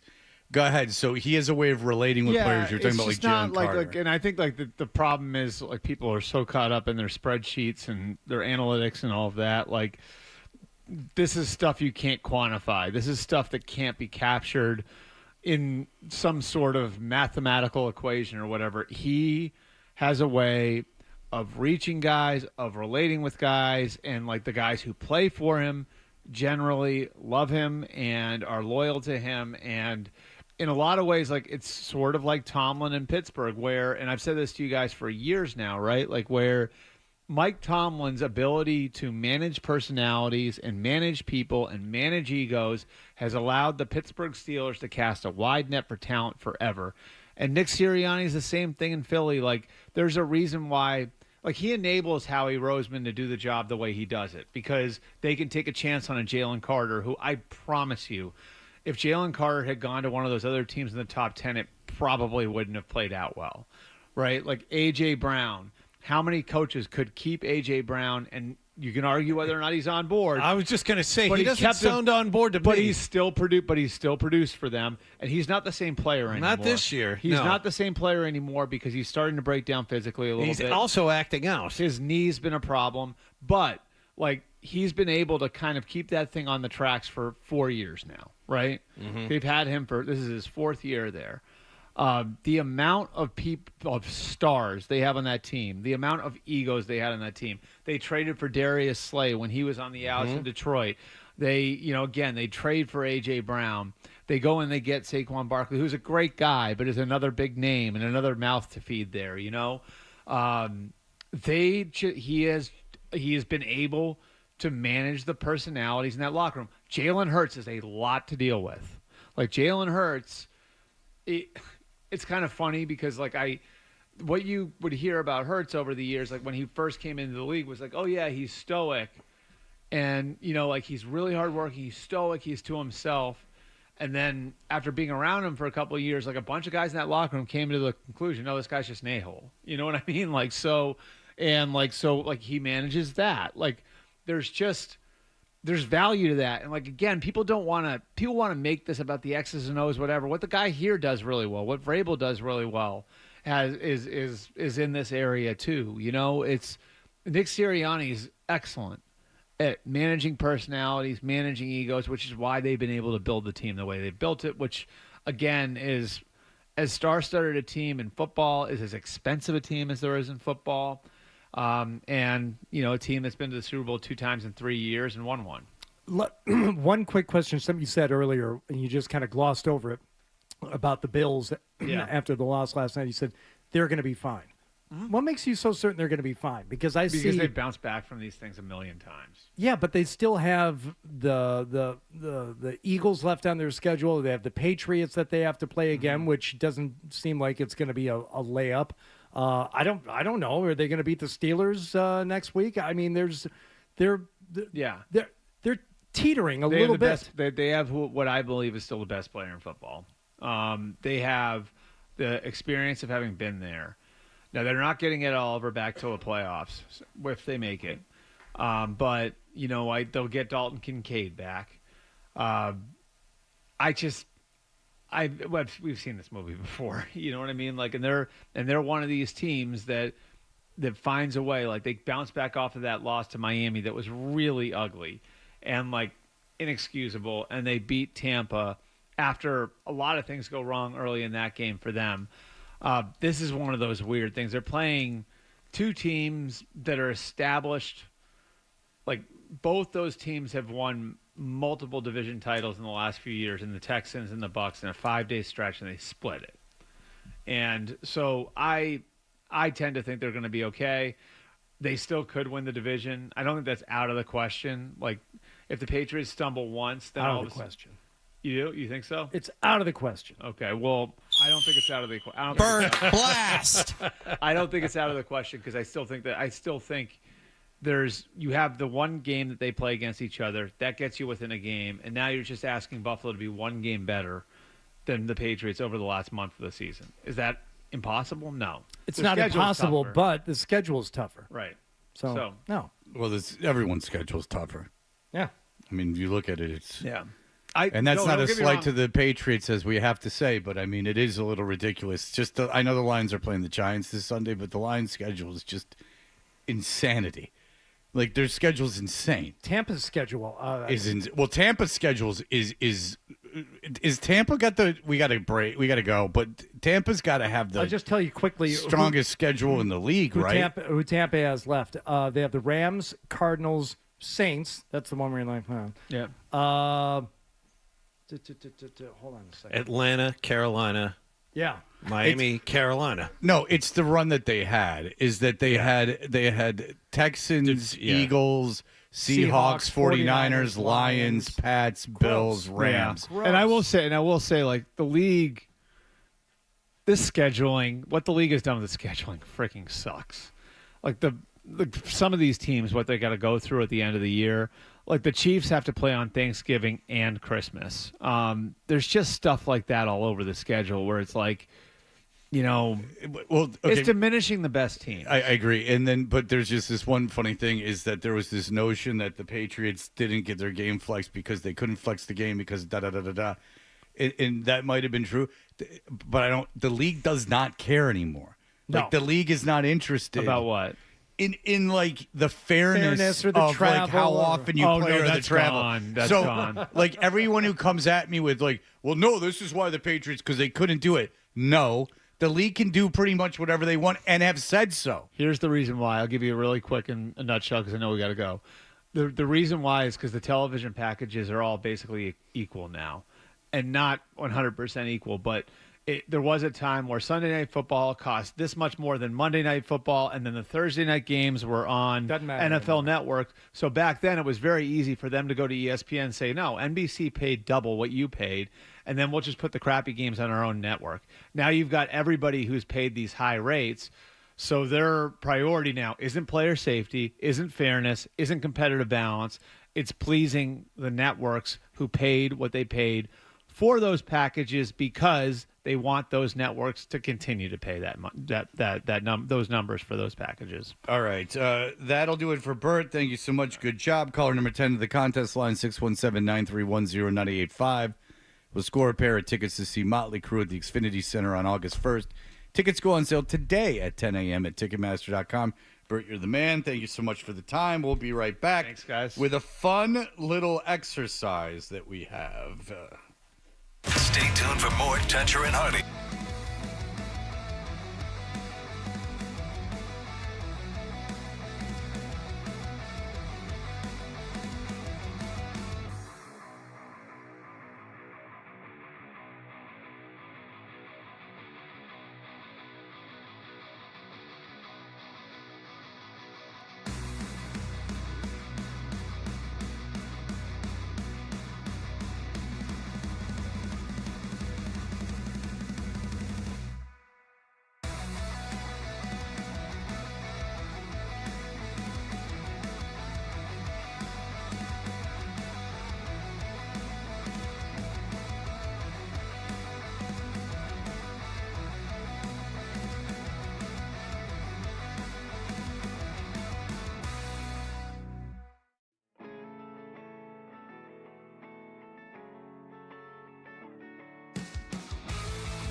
10 o'clock here on 98.5 The Sports Hub. Red Sox signed catcher Connor Wong to a one-year contract, avoiding salary arbitration.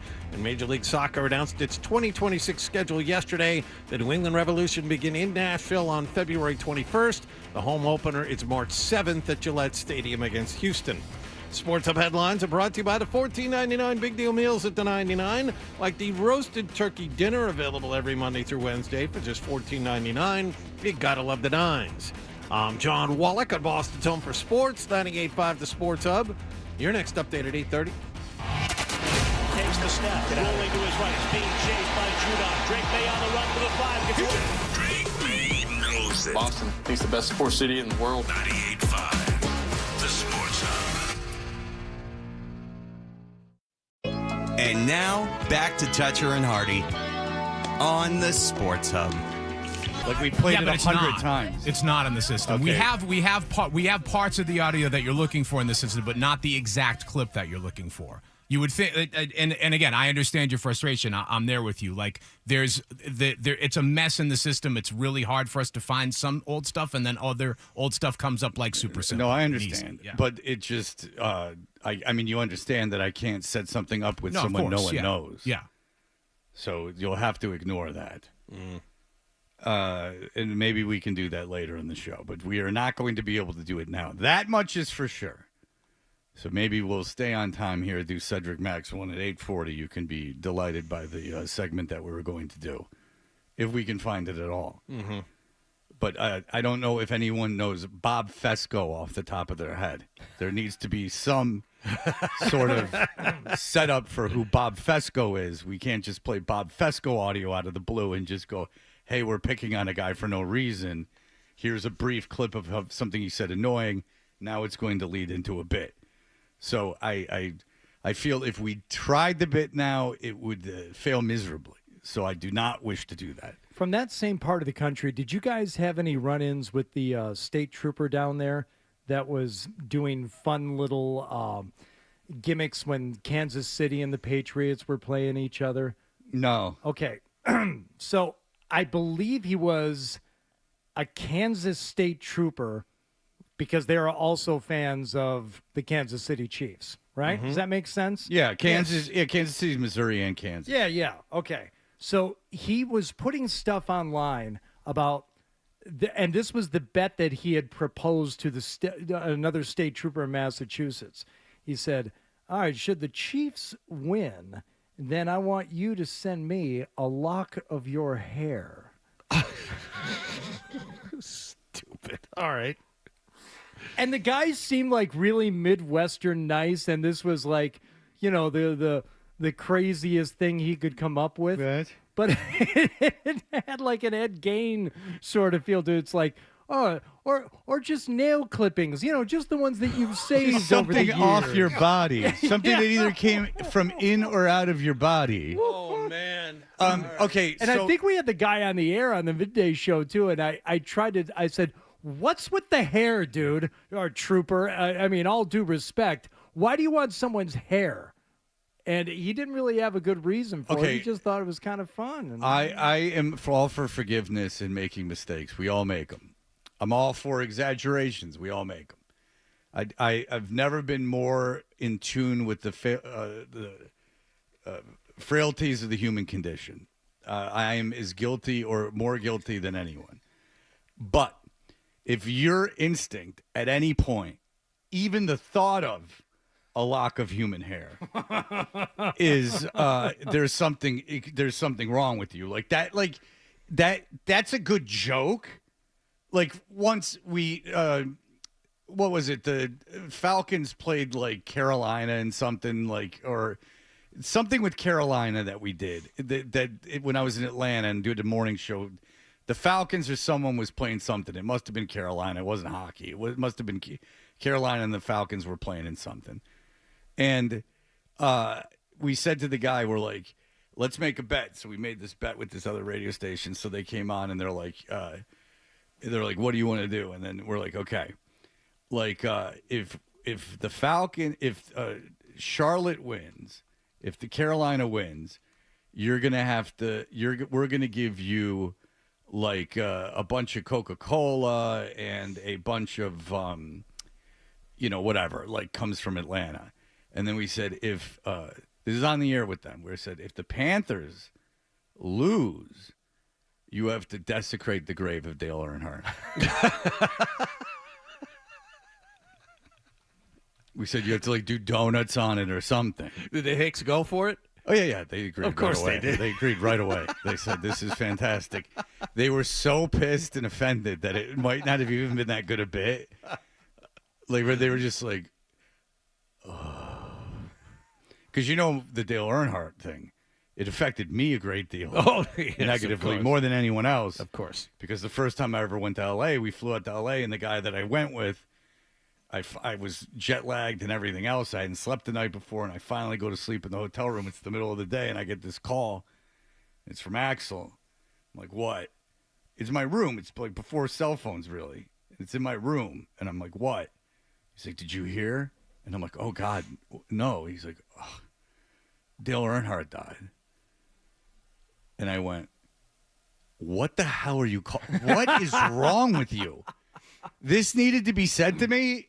Like, this is something I would skip over in the newspaper. Like, I don't care that Dale Earnhardt died. Now, in retrospect, it's interesting that he died in the Daytona 500, right? Mm-hmm. Like, that's interesting. I mean, he died on a big national stage. It's sad. But, I mean, he inconvenienced me, and that's the real thing about it. All right, so there's not a lot of time, and then we'll get to Cedric Maxwell, whose 70th birthday it is, and then perhaps we can get to the segment we had planned later. But Bert was just showing us video of the adult cheerleading competition that Jordan Hudson was doing that Bill Belichick had to attend. And I have been thinking about it. And I've been thinking about how sad Belichick's life is now. I'll explain. You're 73 years old. If you have kids and they've reproduced, you have grandkids. 73 years old is like a spot where you're probably going to have, I'm 50, my son's 17, my daughter's 15, 73 is 23 years from now, 17, so he'll be 40 when I'm 73, right? If he's 17 now? Sure. Okay. What's 23 plus 17? It's 40. Yeah. So he'll probably have little kids, God willing. Mm-hmm. My daughter might have little kids. Okay, they live in Charlotte. You get to Charlotte and they're like, oh, hey, your granddaughter Peggy has a cheerleading event. It's going to be all day at this gym 45 minutes away. What's your thing? You got to go. And it's cute for the minute she's up there. Like, my daughter did dance for like 2 years, and she was real little. So what they do is, you got to pay to go, even though you've already paid for all of it. You have to pay for all of the costumes. You pay for everything, and then they make you buy a ticket. And what they do with the little kids is, here's how they get you, is that they have the little kids dance, and they're little. So they dance. They can't dance for 5 minutes. They dance for like 45 seconds. And it's adorable. And it's lovely. And you take videos and pictures, and you never look at them again. But then what they do is they have the girls leave, and then every other age group comes out, and for legit 2.5 hours dances poorly.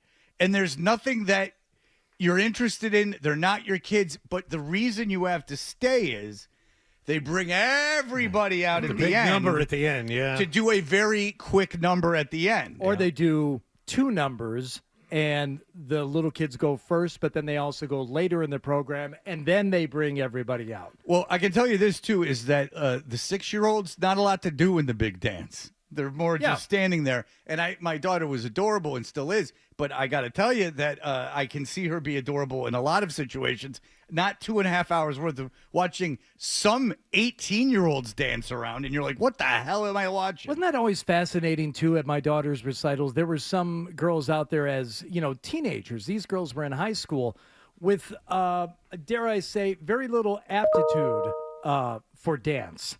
But they were still out there doing the dance recital stuff. It didn't look like they put a lot of effort into the dance either. No. And I'll tell you something else. My daughter's recital 2 years in a row was scheduled the same day as the monster trucks at Gillette Stadium. Oh. And I wanted to take my son, not ironically either, the Monster Jam thing at Gillette Stadium, because years ago I did it in Vegas, and I'm like, no, I'm not sticking around. I was doing a remote, and they're like, come on in, take a look at it. And I went inside and said, oh, I get it. It's a show. I mean, it's fun. And then the second year I went back, I actually got to drive one, like out in the parking lot. So I was in.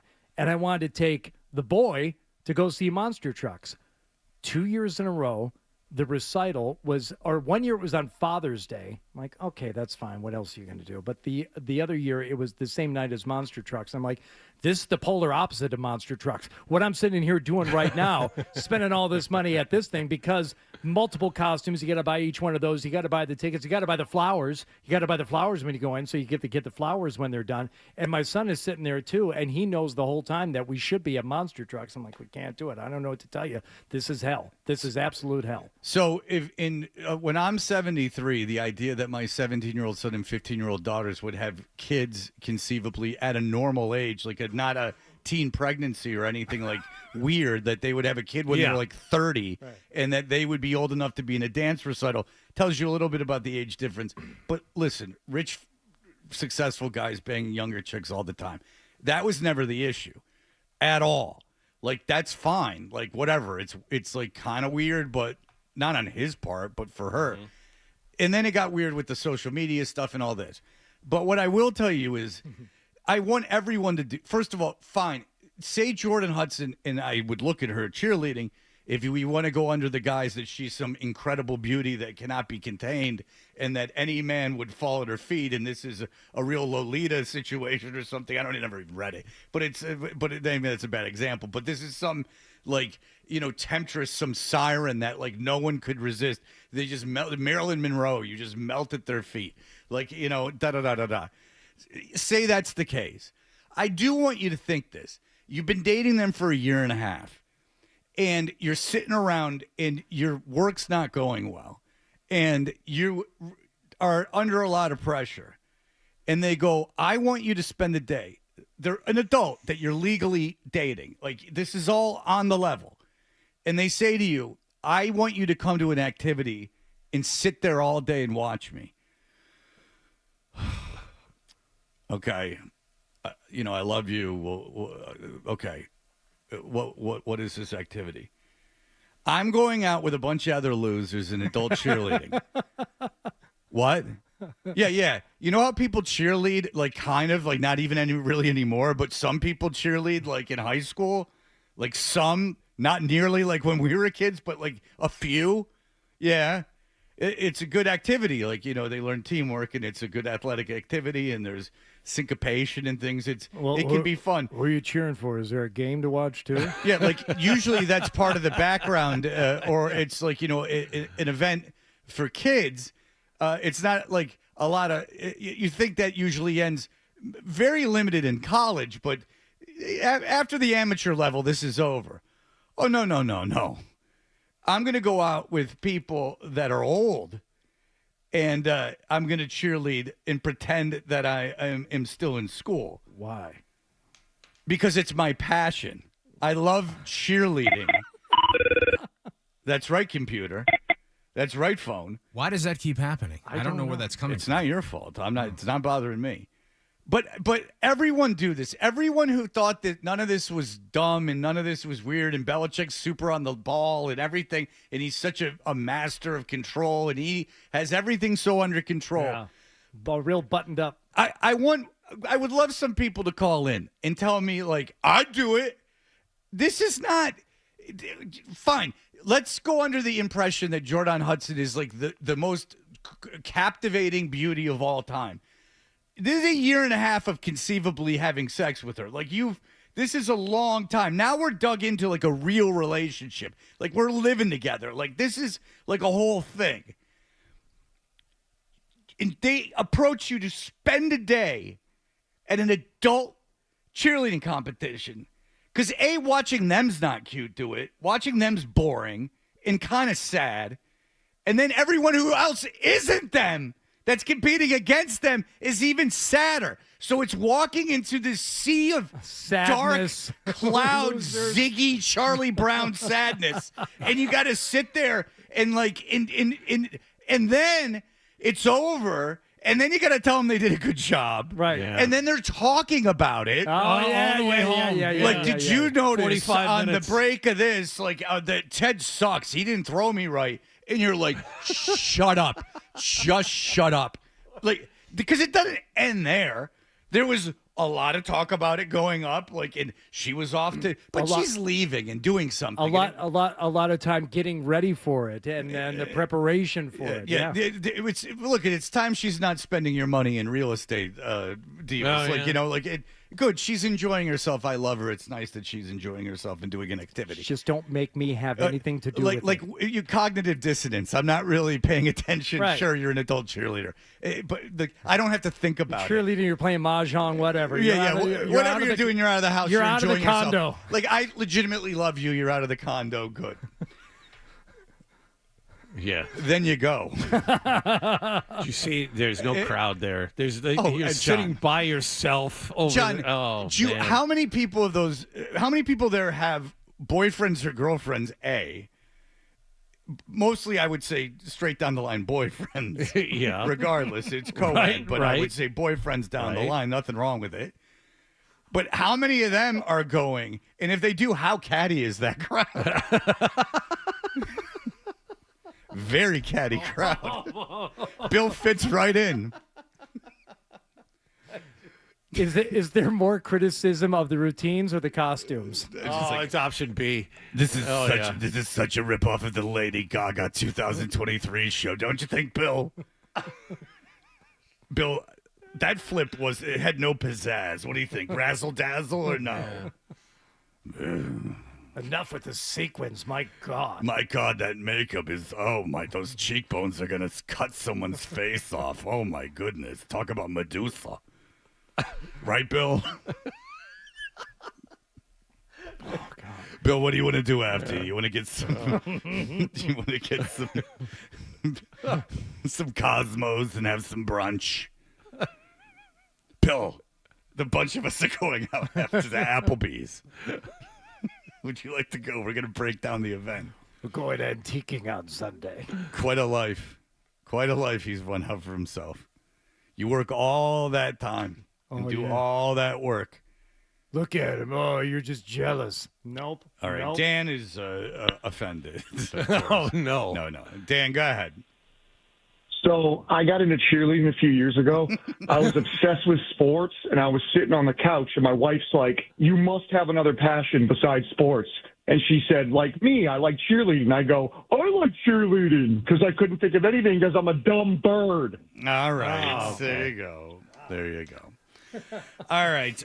Cedric Maxwell's 70th birthday is today, and we will talk to him in just a moment. I do cook. More Toucher and Hardy next on the Sports Hub. Big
happened? He's got the same questions. Where is the story? And the same opinions.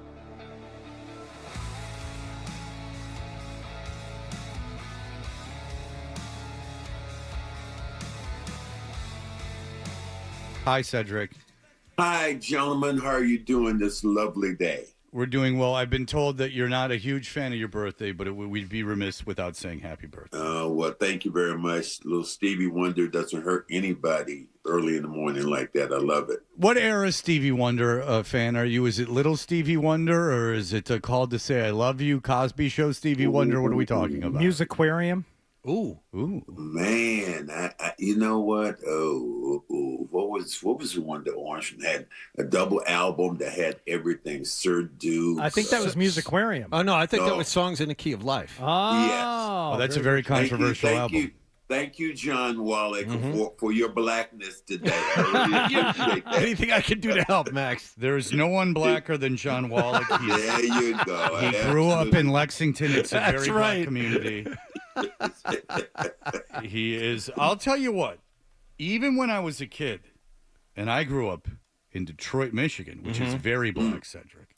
Ooh, yes. Yes. And then I lived in Atlanta for 8 years, which is also very black. Yeah. That is, I think Detroit with Motown, and I've seen a bunch of Motown specials and, Motown the musical.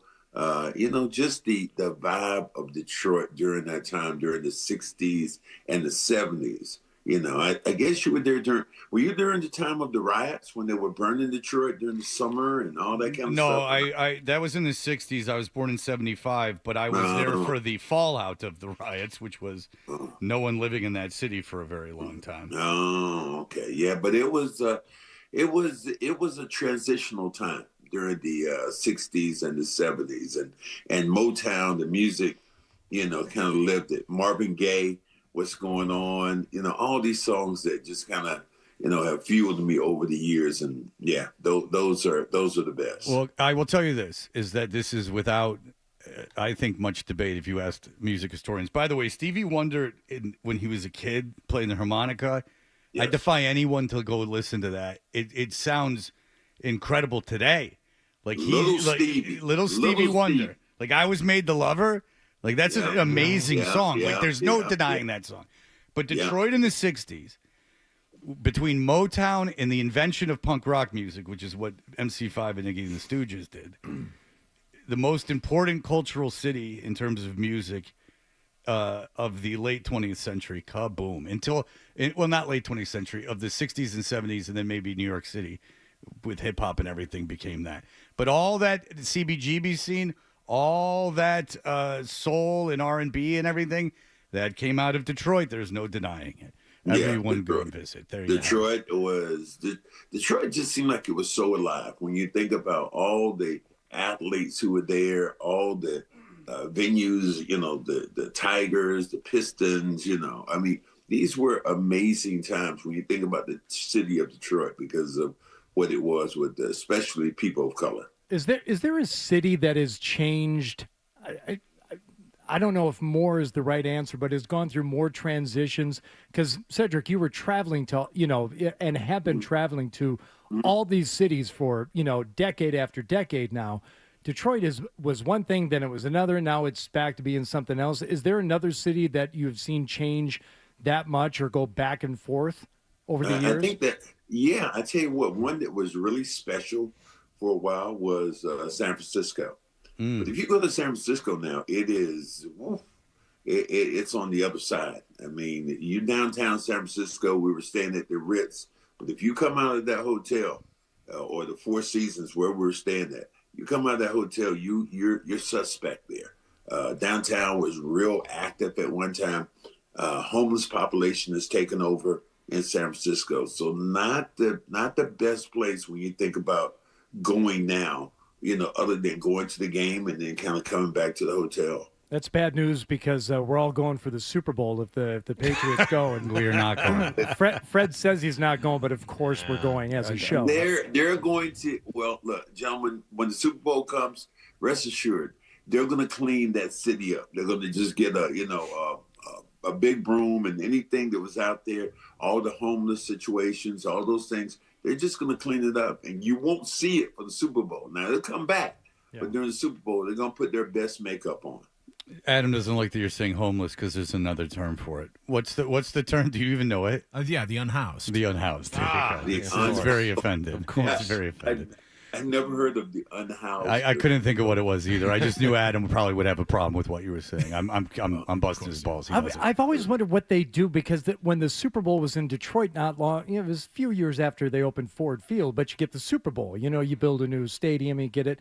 And there was, at the time, still really big homeless problem in Detroit, and people went there and said, nope, I don't, where do they go? They're not downtown, though, in Detroit. Like, downtown has always been, even in the worst era, downtown, was okay.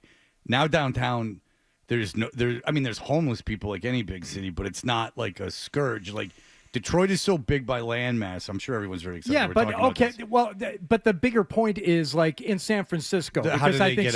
What do they do with the people? Police presence, like shooing people along. Like I think they just triple up police presence. Probably is what I'm guessing. But don't compare it to Detroit. That Detroit's on the come. It's the Paris. It's the Paris of the U.S. And that has been said by Condé Nast. With the art scene, it is, Cedric, and maybe you could immerse yourself more in the street art and culture. Well, hold on. Oui, monsieur. Okay, oui. That's right. But oui. Okay, we were having this debate, and listeners got very offended. So I'm going to put it to you this way. Luka Garza, it's not about you, don't worry. Luka Garza is 26 years old. Mm-hmm. If I went to a gym, random gym anywhere, and took out a guy and said that's 26 years old and they raced Luka Garza, foot race, in all seriousness, what are the wins all day. Yep. The other guy wins all day. Thank you. Let's not argue this point if you want to.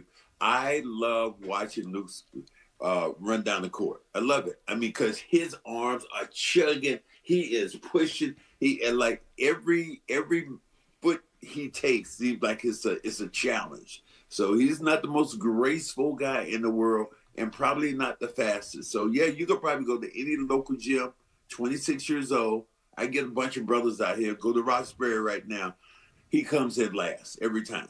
All right. Well, I don't know if that counts, but nonetheless. But why was he so good in college? What is the difference between the college game and the pro game? You said it. You said it. The pro game is the pro game. You have guys who have been doing this all their lives. I thought I could come in when I first got into the league. I thought it was like, oh man, I can come in. I'm a pretty good card player and that. Man, them guys clean me out because that's all they do. They play basketball and then they find these other hobbies that they get into. So there's nothing about them. So if you look at Garza, he's very strong. So he's gonna get in the paint. He's gonna bang you around. I don't know if he could jump across the line. He reminds me a lot. You talk about Detroit. He reminds me a lot of Bill Laimbeer. Right. He can't jump, but he gets himself in a position where he's able to get the rebound on the offside. The ball comes. He's really strong. Gets a rebound on the outside, and he leverages, puts his body into you.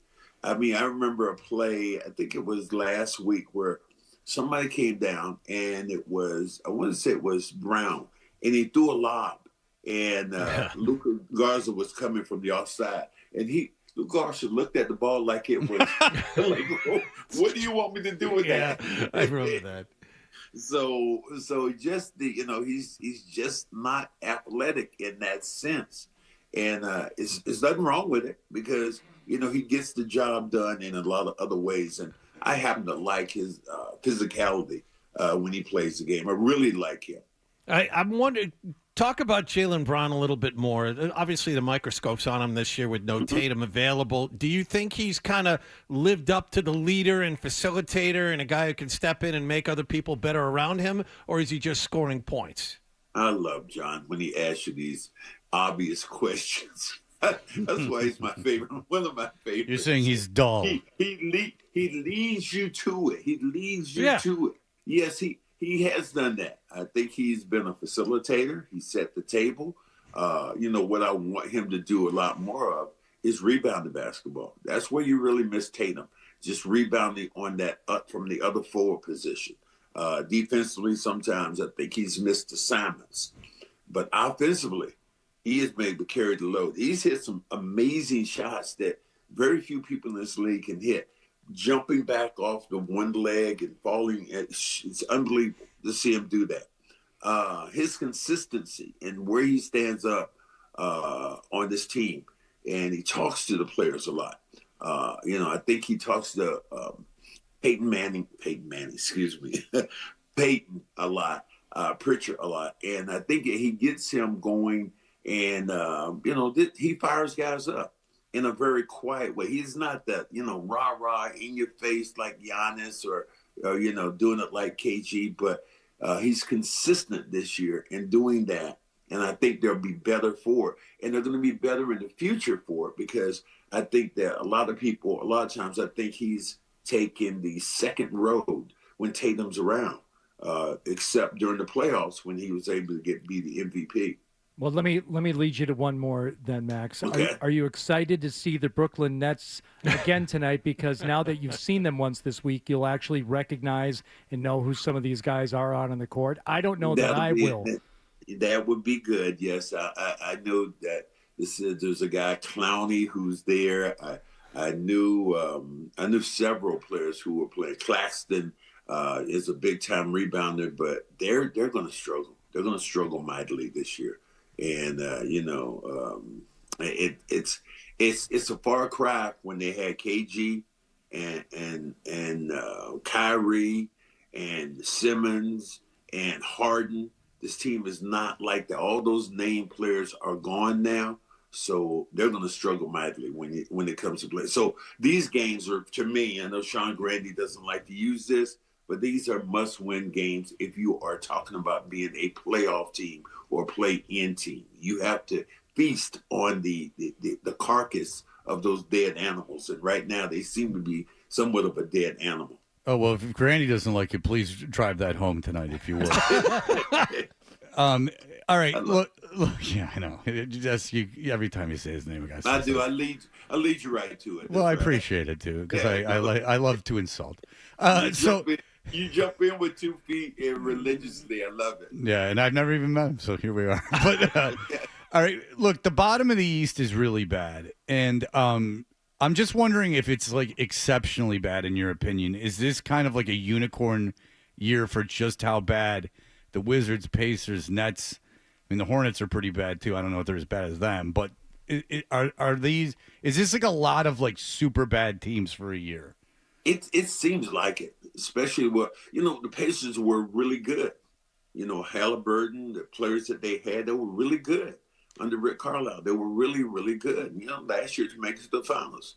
And then to have Halliburton go down and then Turner leave and some of the other guys haven't played and they've become bad. Washington just been traditionally bad. They've kind of stayed in that area. Brooklyn, over the years, they've just kind of gone downhill.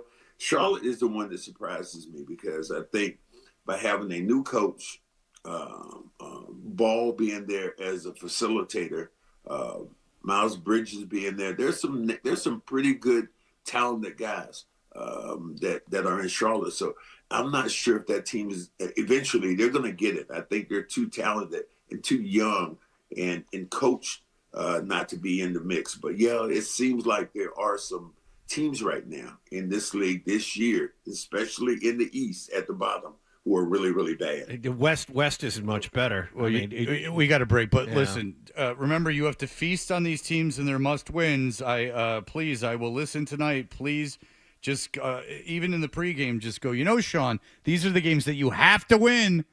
These are very bad teams that you have to beat. I'm gonna say must win, and he's gonna look at me like I'm crazy. Well, if he starts to tear up, no, he's faking it. He's not leaving. Say this is a must win game. Go ahead, do that. Yeah, I'd like to hear. I'd like to hear the response. If he starts tearing up, just know he's staying. All right, Cedric, thank you so much. We appreciate it. Happy birthday. Happy birthday, Cedric. I was told not to right. make too big a deal about it, but thank you, Cedric. Baby. All right, we'll be back. There's a big Sports Hub whiteboard here. We will get to all of that for you in just a moment. Patriots once again at full attendance at practice yesterday.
yesterday about from Patrick Colgan, who says, I lived in Boston for years, now in Raleigh, North Carolina, another one of your favorites, and still listen to your show because you're infinitely more entertaining than the Kansas City guys. But, man, the timing on this one was impeccable. You set it up, and Bob unknowingly spiked it the very next day. Just thought you'd appreciate knowing your campaign against cliche phrases need to expand westward. Great show, Pat. Well, Pat sent us a clip of a guy, Bob Fesco. Now, I need this clip to set it up. We've had our fun with Bob Fesco before. Bob Fesco is Kansas City's a good city. There's nothing wrong with Kansas City. I like it. But there's nothing against the city of Kansas City. Now, there are cities I do not like. Kansas City's not one of them. But this is Bob Fesco. This is some audio we had fun with in the past. He's talking about how much he hates Boston because he has to, because Kansas City is playing Boston. Right. Mm-hmm. They're playing in a sport, and therefore the city is a huge problem. Mortal enemy of everyone there. Because he is a big fan of the city of Kansas City. Right. Therefore, whoever they're playing is an abject enemy, which is so entertaining. And so he really feels this way. So you're going to say brain-dead Chiefs fans, Boston, when you have the wet bandits running around Massachusetts swiping Red Sox banners. We're working, too. We're working, too. I mean, where does anybody in Old England get off calling... See, he said Old England. Well, that's a shot because it's New England. How dare you? And I think the history of this town makes it quite a tourist destination. Mm-hmm. I mean, that Freedom Trail, walk that thing 1,000 times before you get it all in. Because we've all walked the Freedom Trail, right? Oh. And we're all aware. I don't even know where it is. All right. To be honest with you, not a big. But apparently, this Revolutionary War, Ken Burns thing. Follow the red bricks. I think it goes past Paul Revere's house. That I might have seen one day drinking in that area. Yeah. Old England get off calling Chiefs fans brain dead when that right there is the spitting image of a Boston sports fan. Have you looked in the mirror, Boston? Hey, Boston, kiss my ass twice. All right, now, Bob, you've gone too far. You understand? He's gone. It gets better every time I hear it. He's gone too far. What an interesting guy. He's very upset at Boston. I feel suitably chastised. Yeah. Well, listen. Can we kiss his ass? Because I would like to do more if you have maple syrup. I've heard that makes it better. God, I hate that part of the country more than life itself. Oh, well, why do you hate your life so much, man? You hate that country more than you hate your life. Yeah, that's it. Hold on a second. Back up there, Bob. Yeah, Bob, what's going on with your life that makes you hate things more than your life? Now, you understand that I hate my life. That's well documented. And there are many, many days when I say, what's the point of any of this? It's all meaningless. We're just crashing around in an infinite universe with no point. We're clowns in a greater game. God, I hate that part of the country more than life itself. I absolutely despise Old England and everything about it. You can take your cape and you can take your chowder. Your lobster rolls are amazing. You go out there and you can take everything that you have, your arrogance, your pompous mountains. Right. And we had fun with that before. The mountains. The mountains are pompous, and that I have no defense. I mean, these mountains, I mean, like what? I got to join your club? Oh, they think they're so big. And you know they're part of a greater cabal that's controlling the world. Pizzagate? You don't think Mount Washington had anything to do with that? You go up to the top of that thing, there's meetings. Arrogance, your pompous mountains and Maine, and you know what? You can take it all, and you can all shove it into the Atlantic Ocean. Don't start talking smack on Kansas City fans. Can you imagine listening to that in that town and like that guy? See, this is what bugs me is that guy's like doing it so you like him. Yeah, Bob. He's one of us. Yeah, like, Bob. Get him. I hate desperate attempts to like get people to like you. Like, who's dumb enough not to go like, shut up? Imagine the dumbest, most easily influenced sports radio listener anywhere. It doesn't have to be Kansas, but picture him in Kansas anyway. Just driving around, listening, and hearing that guy say pompous mountains. Yeah. Even the dumbest guy in the world is going to say, Huh? Are we going to get to the? Are we going to get to the? Yeah, Are you telling me the White Mountains? Oh, no, the Jew thing? No, we don't have the Jew thing. Come on. The White Mountains and the Rocky Mountains. Come on. It was hard to get this. I understand. You understand he why does this thing. Oh, yeah, I know. my God. Yeah, he has this thing where he goes like he's in whatever like Verovitz, whatever. No, you old Rosen. Yeah, like you old Rosen, whatever, like whatever Rosen- Jews judge it is. Yeah, Rosenberg. Yeah, like it's something like that. He's like, That's where all the Jews congregate here. He's That's like where giving we all something hang about out. like Yeah. it gets like kind of anti-Semitic. Like it's not enough to like go full blown. Just this close. It's like a paper thin margin. Yeah, he's like just going like some Jew name. Pompous Mountains and the Jews. It's something like along those lines. Why we all have to hate this area? It's not it wasn't necessary, but John makes a good point. We'll find that later. But anyway, so anyway, back to the audio that we were sent yesterday. So this is Bob Fesco. Now this has nothing to do with Boston. Thank God, we're off the hook for a minute. Oh. But here is what Bob Fesco had to say yesterday, and it's going to lead us into something else. So now the NFL is going to try to build a supersonic jet that can fit an entire football team so they can, go back and forth across the ocean and base that team over there in Europe. Again, I didn't have...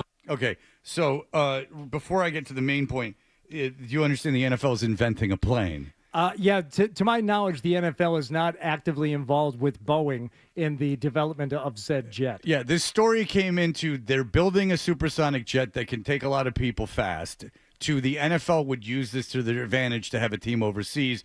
To Goodell is overseeing it. To now they're inventing it. Yeah, the in NFL one day. The NFL is building a jet. Yeah, I mean, it's stupid, but the point is not that. But I just wanted to make clear that's very dumb. So now the NFL is going to try to build a supersonic jet that can fit an entire football team so they can, go back and forth across the ocean and base that team over there in Europe. Again, I didn't have on my bingo card this week RPO conversation, right?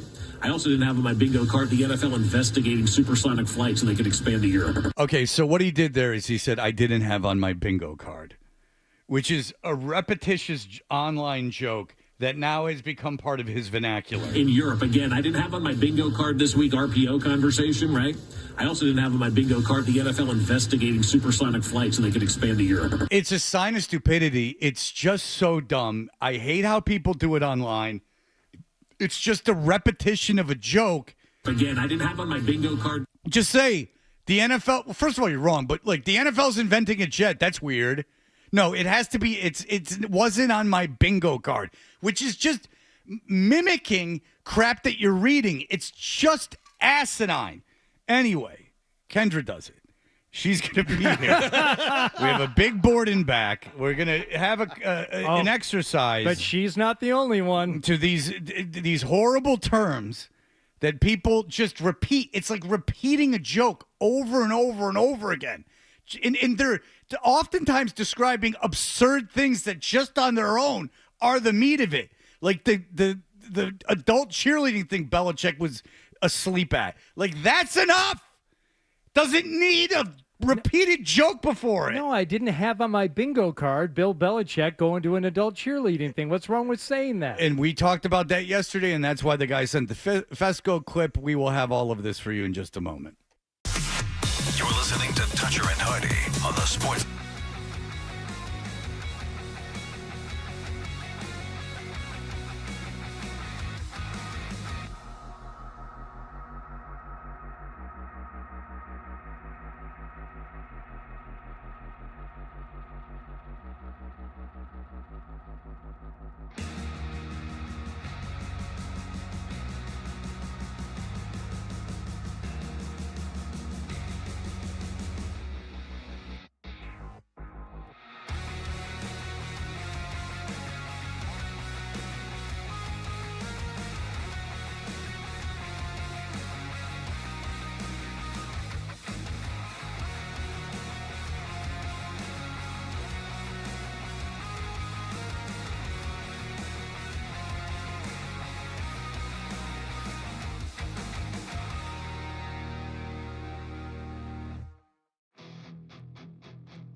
We'll get into like picks and everything coming up next segment. But Bob Fesco do you have the thing that he played? This is the Fesco thing that we were talking about.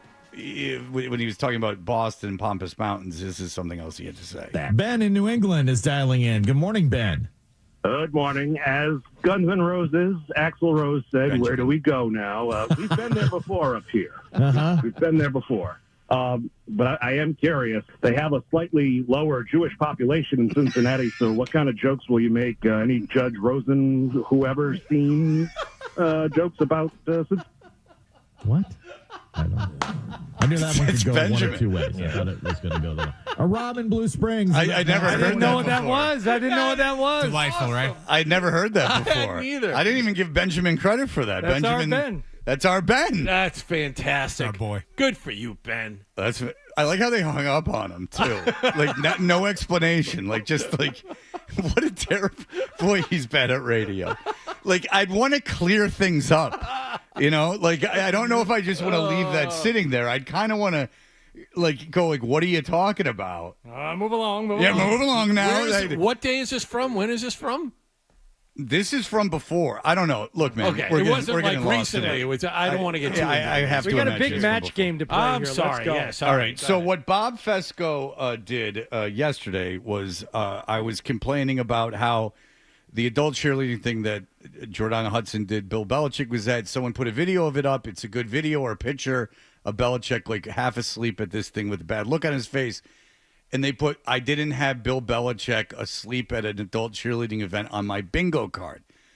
Now, what I said is, this is such an absurd situation as it stands. Why do you have to ruin it by repeating a trodden-on joke? It's a trope. Like, why did you have to do this? And someone sent us this audio of our friend Bob Fesco from yesterday. So now the NFL is going to try to build a supersonic jet that can fit an entire football team so they can, go back and forth across the ocean and base that team over there in Europe. Again, I didn't have on my bingo card this week RPO conversation, right?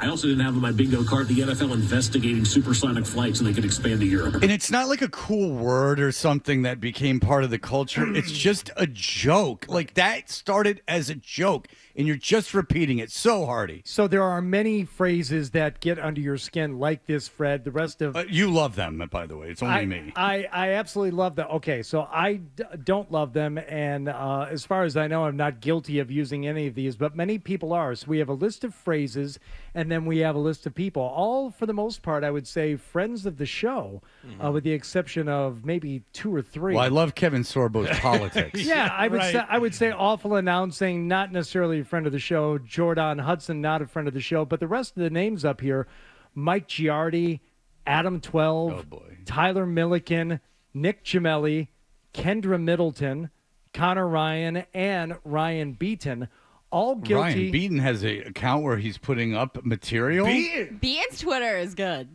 Beaton, save it for the show. Really? Each one of these people can be matched up with the phrases that we have here on the left. Now, we're going to go by them one by one, and Fred, it'll be your job to determine who is responsible for tweeting or saying this phrase. I'm going to stand up to see the board. If you're watching on YouTube, you can play along. There is a board, and there will be we'll have to see who is responsible for whom.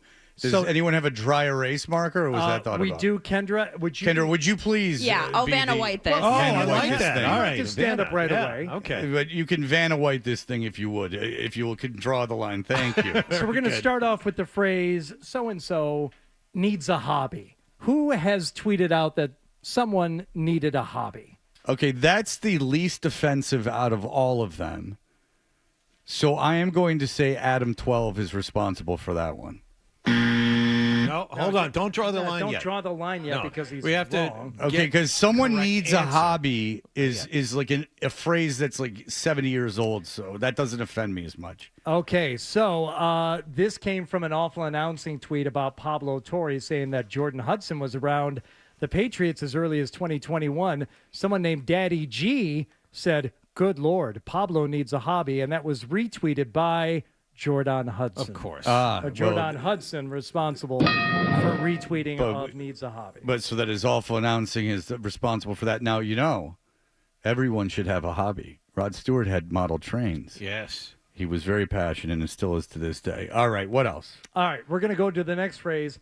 just going to leave this here. Okay, that drives me insane. It's not like this bombshell. Everyone get ready. I'm just going to leave this here on the internet where there's millions of people putting out pablum every day. I'm just going to leave this here. I swear to God, if that's someone on this show, I'm going to kill him. Well, I'm wondering if that has Nicholas on that. Nicholas written on that. Let's say it's Nicholas because I'll excuse him because of his relationship with his father. My vote is Milliken, by the way, for this. I think this has Milliken written all over Oh, was this something like I'm guessing. the Red Sox designated a reliever for assignment? That's the thing, yes. So it's either no. You guys are both wrong. The original graphic was Colin. What's his name? Colin Cowherd ranked the last 7 NBA champions, and apparently it was so egregious that awful announcing screenshot and said, "Just gonna leave this here," because he had the 2020 Lakers listed first, the 2024 Celtics listed second. Who knows? Who cares? Awful announcing just left that there. And by the way, good on awful announcing because I'm sure that destroyed Colin Cowherd. He didn't put that up. He has yet to recover. He did not put that up to elicit controversy. That was the last thing he wanted was people making fun of his list. Next phrase, I was today years old. Okay. Now, the first time that was used was probably fairly clever. It's like I was today years old when I learned that. That's an interesting turn of phrase. But then it's been used over and over and over again. And anyone using it now. It's obviously Kendra. Yeah. The way she's standing there, I think it is Kendra, yeah. Yes, Kendra's turning red. Kendra needs to learn that do not play into the tropes of social media. Of course you don't. You put out 1,000 things a day. You have so many thoughts on Twitter. It's absolutely you, Kendra, from 2023. When you said I was today years old when I learned who Gypsy Rose was. Who the hell's Gypsy Rose? What's don't Gypsy know. Rose? Well, get back on the mic. What's Gypsy Rose? Because I'm about to be today years old when I find out who Gypsy Okay, so Rose is. Gypsy Rose is this girl who had like a super abusive mom, and she like low key like killed her and went to jail for it. She killed her abuser who was her mom. Well, that's a lot of fun. I was today years old when I realized that was a terrible idea. Why is anyone supposed to know that? Because there was like I guess like a whole documentary that came out and it was like a super followed case. Is it because of the Cinderella song, Gypsy Rose? I don't get the joke.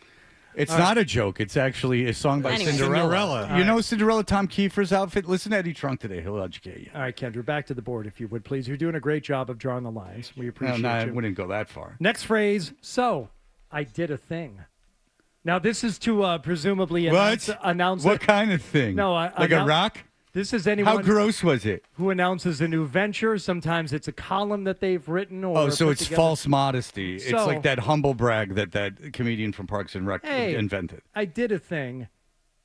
Here it is. Ooh, that might be I was unfamiliar with that, and that might be the worst of all of them. Still available on the board, Mike Giardi, Adam 12, Tyler Milliken, Kevin Sorbo, Nick Giamelli, Connor Ryan, Ryan Beaton. Is this used as like it's an announcement of self-deprecation? No, it's announcing a new project, a new venture. So I did a thing. I found all these dead rats. Anyone want to come over? So it's to announce a new positive venture. Yeah. Milliken. I say to Adam 12.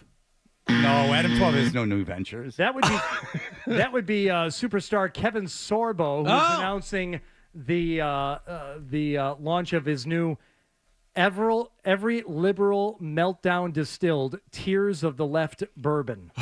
Oh, Jesus. Oh, that's like a thing that Rob Schneider did, too. Yeah, Rob Schneider is the one who shills it for him. Oh, so it's a joke within a joke. Yes. Wow. So he's unveiling a very funny joke of liberal tears. Yes. And Kevin's, I wonder what Kevin Sorbo and Rob Schneider have against the mainstream entertainment industry. Could it be their... It wasn't their politics. I think the politics came after the rejection from the...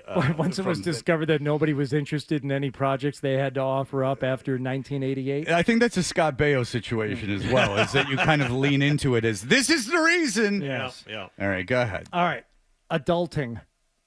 Many, many uses in many, many forms. What is it now? Use it in a sentence. I will. I'm all for adulting, and that is quote tweeting something that somebody had written that seemed to be very nice. It was like a goodbye letter or a thank you letter. It was also used with a screenshot of somebody who was running around in the pocket trying to not get tackled. No, it's not having sex outside of marriage. No. Because I'm all for that. I'll give you a hint. There are 2 people guilty on this list of using the phrase adulting. Who are the 2 I don't people? even understand it. Giardi and Beaton. Well, you got it half right. It's Giardi yeah. and Kendra Middleton. Hey! I don't even understand that. Giardi did it when Tom Brady tweeted out a thank you to Coach Belichick. He said, "I'm all for adulting." That sounds very close to adultery. And then Kendra, Watch it, Giardi. Kendra did it during the screenshot of a Monday night football game, it looks like, with the Bengals and Commanders. I don't know what you're trying to... Well, we were all locked in on that one. The point that you were trying to get across there, Kendra. Why would you... She doesn't know. She found a ticket at the bottom of It's a Burrow Trader Joe's scrambling bag. around in the pocket trying to avoid being tackled, but she said how it feels to avoid adulting. Oh, okay. Yeah, because it comes for all of us. Death? Basically. She's the Nietzsche of our time. She's very dark. Very all right, deep. very good. Kendra, you don't have to defend these. Don't worry. I'm gonna give you the next one. She turns off her mic. Go ahead. Tell me without telling me. Okay, tell me without telling me again is so tell me like you're like a fascist without telling me you're a fascist. Is that like I'll give you the tweet that it refers to. Tell me you're from Duval County without telling me you're from Duval County. Well, that's obviously Tyler Milliken. Once again, Kendra Middleton on the board. 3-time winner. Which is cruel because why should you have genetic birth defects as part of a punchline? It's a video of somebody scraping off the decal from their license plate, the yearly sticker. I don't... Kendra, would you care? Yeah, you got to cut an X on it so people can't steal it. Oh, okay. Because if they rip it off, they only get a portion of it. Oh, Manson cut an X on his forehead to get a. You're from Detroit. You can't make fun of Jacksonville. You're right. Of course I can. I just did. I'll just leave this here. Jacksonville stinks. Yeah. Tyler Milliken, Nick Gemelli, Ryan Beaton still on the board. 12 still and up Adam there. 12. Yeah. So it's giving is a phrase. I don't know what that means. Oh, that's 12. It's giving something feelings. It's giving something. Well, Kendra obviously has done it at some point. She can't say she hasn't. So, like, can you use it in context, please?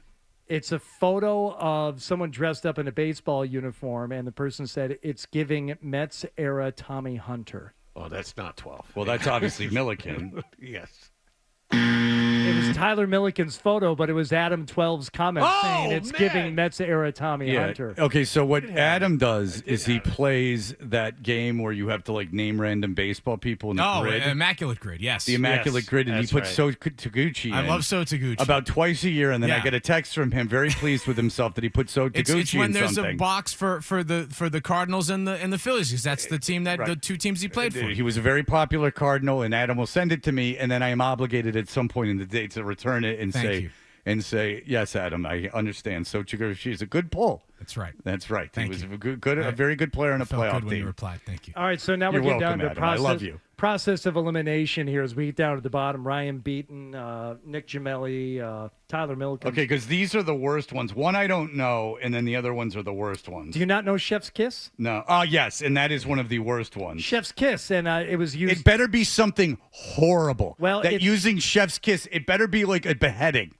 No, it is Frozen Fenway and a drone shot of Frozen Fenway, and the same person used it with just a sunset video taken at the beach. Chef's Kiss. Connor Ryan. Okay, so Chef's Kiss. Oh, well, he knew. Chef's Kiss. Wouldn't that only be funny if it's something horrible? Yes. Yes. Like a car like running into a group of people and you went Chef's Kiss? Like, see, that's funny. Like, why would you put it on something good? That's a literal definition. Like, I like this. So you say, see, not funny at all in that context. Where chef's kiss would be funny in any scenario is like an assassination. You go chef's kiss. Mwah. 2 phrases left. A lot about receipts. Who is keeping receipts? Who is That's talking kind of about just receipts? the vernacular now, though. Like that, like keeping. How was it used? I'll see how annoyed I'll be. Will Abreu is keeping receipts. He's on Okay. fire right now. Yeah. Okay, I don't like that. Well, that's got to be That's Milliken. Yeah. That is Milliken, but also used by Nick Gemelli. Oh, really? All right, In what Jamel, you're context? lucky. It better not be about me. Nick Gemelli. Because those text messages you printed out won't do any good. Wild week. Holy moly. And then someone said, you sandbag lift shots. He is not happy at all, bro. And then Nick said, I had receipts. Yeah. All right. Well, very good. You got into a Twitter fight with Dan Lifshatz? How? All right, go ahead. All right. About the mafia. This last one, very unfortunate, and there's only one name left on the board. No. This game is already drunk. Oh, no, you didn't. Okay, now that has been used with things with my name on it. And it would But they drive just said me Fred Toucher is drunk. And I just... No, that's a literal explanation. I'm sorry. Fred Toucher is a drunk. A literal explanation. So these are these would just be proper usages of it. So I've been in a situation where something with my name on it said this game is drunk, and I just thought of every comedian that followed it going, ugh. And then it drove me insane, but I never said anything because that would have started a war. And so I just thought of Jimmy Norton. I thought of Jimmy Norton or Bob Kelly. Basically, I thought of Jimmy Norton seeing it and just going and thinking I wrote it and being ashamed. It's Beaton. It's Ryan Beaton. Ryan. Oh, boy. Was this pre-show Beaton? No, this was last December 20th. What were you referring to? 1 year anniversary is coming up of this. What I don't were you like that. What were you referring to, Ryan? Probably a football game that was getting a little silly, and I thought I was being funny. No, you weren't. You assuredly weren't, Ryan. You are very funny. Yeah. Razor wit. Maybe enough with people that I work with putting that out. It's a reflection on me. And that would be the last thing I want a reflection of. Nice job on the board, Kendra. Thank you. Congratulations for being the most prolific out of anybody. And again, this game is drunk would only be inappropriately funny if someone was stumbling around with a concussion. Like, a lot of this stuff would only be good if used in, like, the most horrific way. You know what I'm saying? It would only be funny if you were to say it like back when Joe Namath was drunk. I've heard of this game being drunk before, but this is a little too much. You wouldn't even have to explain it that much. You would just be like, you know what, that would be kind of funny. If someone's being interviewed and they were drunk, you could say, this game is drunk, and then it would be making fun of the phrase, this game is drunk. Right. All right. Well, wouldn't Kendra you know? Middleton showing up with, I was today years old, adulting, and tell me without telling me. Yeah, well listen, done. she survives on this. This is the way she makes her money. She's forced. There's only so many ideas. When you're putting up 1,000 social media posts a day, there's only so many turns of phrases that you can use. All right. Ryan, I'm very disappointed in you, but we'll try to move on. Please look in. If anyone is interested in Ryan's job, go to 985thesportshub.com. We're taking applications. All right. Football is on the way, and it's I think it's a good weekend of football. I mean, there's in every block, there's something I'm interested in. Not necessarily a good game, but something I'm interested in. And we can talk about that coming up in just a moment. You're listening to Toucher and Hardy on the...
NFL with Toucher and Hardy. Hit somebody.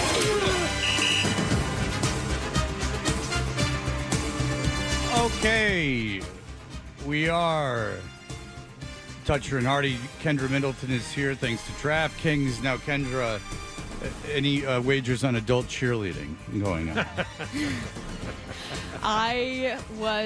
The hair was what killed me in that photo. She doesn't look good. I'm a girl's girl to my core, but that hair was something else. If you have male friends, Yeah. like, what would your advice be to them if they were dating a woman that said, like, hey, would you come to my adult cheerleading event? If they were the same age, I don't think it would be, because it's like the same thing as Bolo or like a beer league. It's pretty losery. No, it's like I would say this judgment's fair. Like, that's for Do losers. you think they're doing stunts? Like, what do you mean? Like, do you think that they're like putting girls in the air, like lifting them up and throwing them and stuff? I mean, there's fat guys. So they're there for a reason. Because if so, cheerleading is, I think, statistically one of the most dangerous competitive sports. Fair enough. That's not the point. And I never said cheerleading was bad. My daughter wanted to be a cheerleader. God bless her. I would support her all the way. She did dance. She just didn't like it. Yeah. Like if my daughter said I want to be a competitive cheerleader, I'd say great. If she said, will you come to my event when I'm 25? I might be like, Zoe, come on. If my partner was like, you want to come to my handball game? I'd be like, yeah. Handball's even my different. Beer league handball. It's just things end. It's like having a 30-year-old prom. Like, these things end in high school. Cheerleading ends for 99% of people in high school, and then it ends for everyone else after college. And I also question being a college cheerleader because I don't know what it gets you. Probably a scholarship. I would just think SEC schools must have them on scholarships. Yeah, because they go to competitions. There's a huge, like, Nationals is in Daytona every year. Yeah, I know that. No, I'm just kidding. If you get a scholarship, then God bless you. Yeah. But Sounds like you get a trip to Daytona. Isn't that enough? Yeah. that's where Dale Earnhardt You got some work to do, Kendra. I know. After last week. I was due for a bad week. I said that. Yeah, but I mean, Ofer? I know. It was the worst. It was my only losing week I've had all season. Have you heard this stat? I'm 2-11 on bets on the You NFL. should have. Yeah. You should have taken mine last week. It wouldn't have changed anything. No, I deliberately didn't because I didn't want to be a cooler. I have lots of options for you this week, though, Hardy. I think 12 was going to send them to you. Can I just, if he, just while You he's have them, Hardy. looking, They're in your text. If Hardy has them, if I can just ask you, I can give out my favorites. yeah, but real quick, just do you think Burrow coming back for the Bengals has any effect on that game? Maybe not even from a gambling perspective. Just does it change the way you think about that game? Yeah, it does. Just because I don't know if you guys remember when he came back from injury last year, how he looked. He was lights out the rest of the season. It was absolutely insane. He made an MVP push towards the end there. Honestly, his work ethic is one of the most. You have to have insane work ethic to be any kind of athlete, but the fact that he's rushing back from an injury like that. And what people have been saying who are close to the situation, or at least, the talking heads on all the shows are saying that this is mostly Joe Burrow pushing to play. Don't get me wrong, the Bengals are a pretty incompetent organization as far as how they have protected him. Oh, no, we know the situation. Yeah. You were not wrong. The situation was the organization would have been happy for him just not to play at all.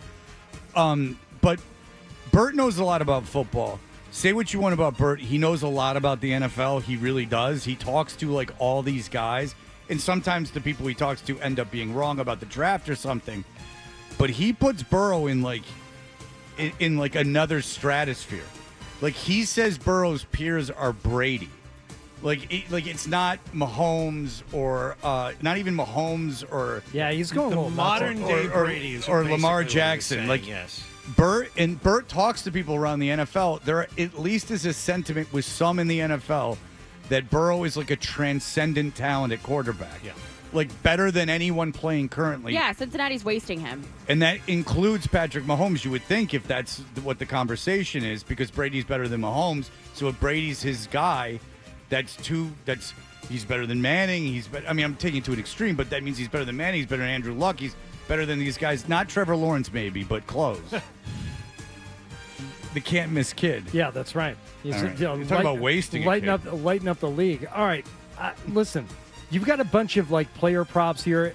Yeah, I haven't done well with your player props. The one that is interesting to me is Stephon Diggs, longest reception against Cincinnati And you're taking the over at 19.5 yards. Yeah, he's averaged the longest catch per game this season at just over 19 yards a game. And the Bengals defense sucks. Points are going to be scored in this game. I think that this is going to be a super high scoring, just kind of going tit for tat type of game. Drake loves to throw the deep ball. We've learned that about him this year. He's got the best deep ball in the NFL right now. And the Patriots are in bet jail for me. So this is the type of action I want to bring to this game, is probably kind of these player prop situations. I also have T. Higgins to go over 5.5 receptions plus 105. Obviously, Jamar is suspended. What else do they have to do but throw T. Higgins the ball, of course? Christian Gonzalez, what if Gonzalez shatters him? That's fine. I'm not really worried about it. I think it's probably going to be more of a high-scoring game regardless. The Patriots secondary has had issues this season. Even if it is Gonzalez, T. Higgins is still going to get targets. He's still going to get receptions. Those two can go at it all day, but he's not going to completely shut him down. And the other part of this is that whether it's Joe or Joe, like, he's their number one target. They've got to target him the entire game, and that's, about 2 catches a quarter. I think that's pretty doable, even if it is Gonzalez, which I think everyone expects it to be. All right, here's what bothers me, too, about your picks this week. Okay. Out of the 9 picks I was sent, 3 of them have to do with the Jacksonville, Arizona game. I think it's just 2 of them. No, you've got Jacksonville minus 2.5. Yeah.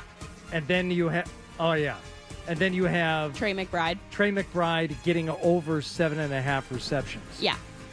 First of all, it's going to force me to pay attention to that game. That's fine. Don't do it. The Jacksonville injury report's gotten a little bit worse this week, so I would lean probably player prop there. My favorite of the week, though, is going to be whatever the Vegas number winds up being. I don't believe in Shedeur Sanders at all. It's 4 now. Yeah, it was at 3.5, 4. I think I can tell you right now. I have it up. Okay. But It's yeah, 4 now. That's fine. Yeah. I think that that's still a good number. Like the Browns defense on the road in general, let alone their defense on the road. They've won their games. They've had their fun. Vegas has been really inconsistent with the amount of points they've scored against good and bad competition. So it's really kind of hard to say what they're going to do. But it's more about, this is a really good spot for the Raiders. I think they're due. They've been playing better as the season's gone down the stretch. And I just don't believe in Shedeur Sanders. I think Max Crosby is going to have a career day.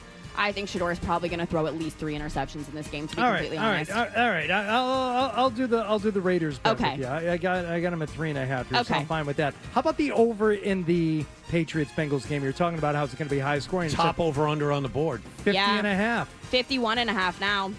I Across got the it board. Where are you? I got it at 50.5 2 days ago. Okay. Well, that's 2 days ago. That number is no longer there, All unfortunately. right.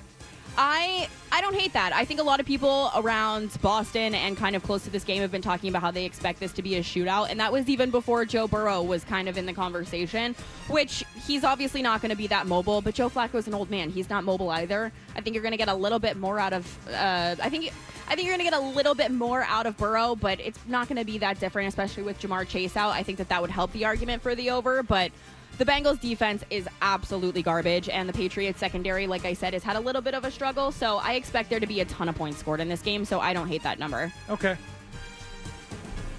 Anything else? The other thing that I'm on this week that people don't love, I'm on the Falcons. I don't think Tyler Shuck should be favored over anybody. So Falcons, I would say Falcons, Raiders, and the Diggs longest reception would be my 3 favorite plays of the week if I had to give them out. Falcons at plus 1.5 at New Orleans. Yeah, the fact that the Falcon, can you imagine getting points against a rookie quarterback? Like, no. I can't imagine that either. I'll take that one too. All right. I'm All good. right.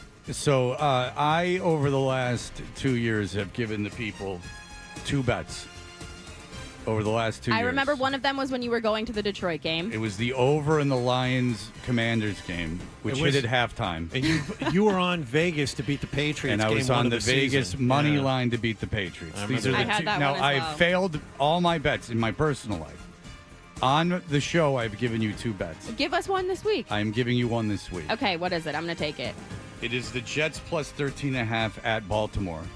I don't know why that number is so high. I don't know if I feel that in my loins. 13.5. Baltimore's defense is not great. Tyrod Taylor at least can throw a forward pass. You're asking for 2 touchdowns there. I find that very difficult to believe. This is a team I've watched all year long. I understand Sauce Gardner's not there. I understand that Williams isn't there, but the defense isn't Cincinnati. Now I know how you guys feel when I talk about the Jaguars. I'm not touching that. I'm This not going is anywhere genuinely near that. how it must feel. You may be right, but I I've can't. never given a bet on the Jets before on the show. I'm telling you, plus 13.5 is too much. It's too much in that game. It's a 1 o'clock game in Baltimore. I don't see that happening. John is making the bet. Hang on. Let me get to it. Put 5 units on it. I feel better laying Jets plus 13.5? Yeah. Jets plus 13.5. I have it right here. Pow. Done. Thank you. I'd feel better laying 10.5 with the Lions at home against the I Giants. did that too, but I'm not. And I'm not doing that either. I did that, but I've lost every Lions bet, so I'm not giving that out. So ignore that one. I don't think the Jets lose by 2 touchdowns at the Ravens. I just don't think that happens. All right, I'll do Freddie it. T, You know what? solidarity. I'm in. I'll do it because if I win, then I win. And if I lose, I win because I can hold it over you for the rest of your life. Yeah, I'll bet it right now. Yeah. Well, you better put thousands on. I want it to hurt. I put Kendra, 1,000 on. Which one are you, of all the bets you've given out, which one are you the most solid with? Raiders. Raiders. Raiders. Raiders. 3.5, 4, probably 4 now. I think we said I got 4. it at 4 here. Yeah, I would say the Raiders. I think that they're going to have a good game this weekend. It's about All time. right. Great. Okay. And by the way, Lamar Jackson's hobbled. So just know that, too. Chance he gets knocked out of that game. In with you, Kaboom. in with you. We'll see how Okay. it goes. All right, there you go. Kendra, thank you. Happy Thanksgiving. I'll see you guys in 2 weeks. Yes. You got it. Wait, is she in on Wednesday? No. Oh, Phil's in. Yeah, Phil will be in on Wednesday. All right, Kendra, enjoy New York City, the Big Apple. Thank you, I will. Enjoy doing it on a budget. I'm going to go to the parade. My friend's in the Thanksgiving Day parade in Detroit. He's an Wow. elephant. That's amazing. It really is amazing. That It's was a the lot of proper fun. response. I made the mistake of asking, why is he an elephant? What does it have to do with? Fred doesn't know. And now that he knows that it upsets people, he keeps telling people. And he did it yesterday as we're all trying to leave the meeting. And he told someone else, I'm like, Jesus, thank you. Thank you for extending this. That wasn't my fault, and you know it. In second, that situation. In second of all, You brought it up. It was unsolicited. it was a moment of silence that needed to be filled. And by the way, why Enjoy the silence. Would you know why your friend's an elephant in the parade? Would that be something you really dug into when He he told asked you? you, and it's not Did you have even a his conversation with the guy? He goes like, "Hey, by the way, I'm going to be in the parade." I'm like, "What are you?" He's like, "An elephant." And I'm like, "Okay." I would say, oh, but tell me more. That's I didn't not care. enough information. I'm surprised because I thought you would be like me and not care at all. I was just like, all right, dude, I'll see if I can make it out there before the parade. I don't want to put any pressure on anyone that they have to see me because I know they don't want to. So that's the kind of way I play it. I thought he was kind to give that information about where he was going to be at some point in the weekend.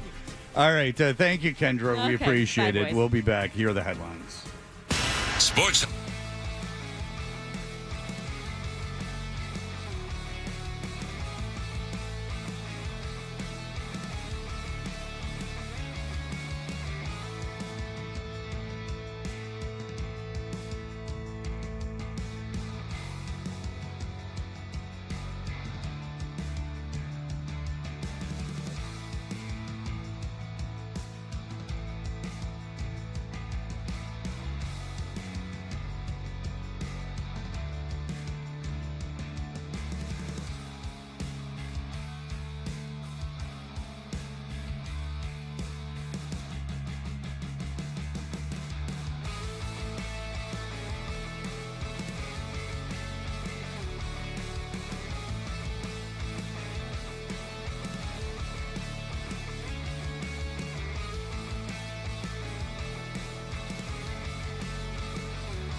turn your donations into jobs. They found a direct link between your donations and job creation. Log on to goodwill.org and become a job creator. That's goodwill.org.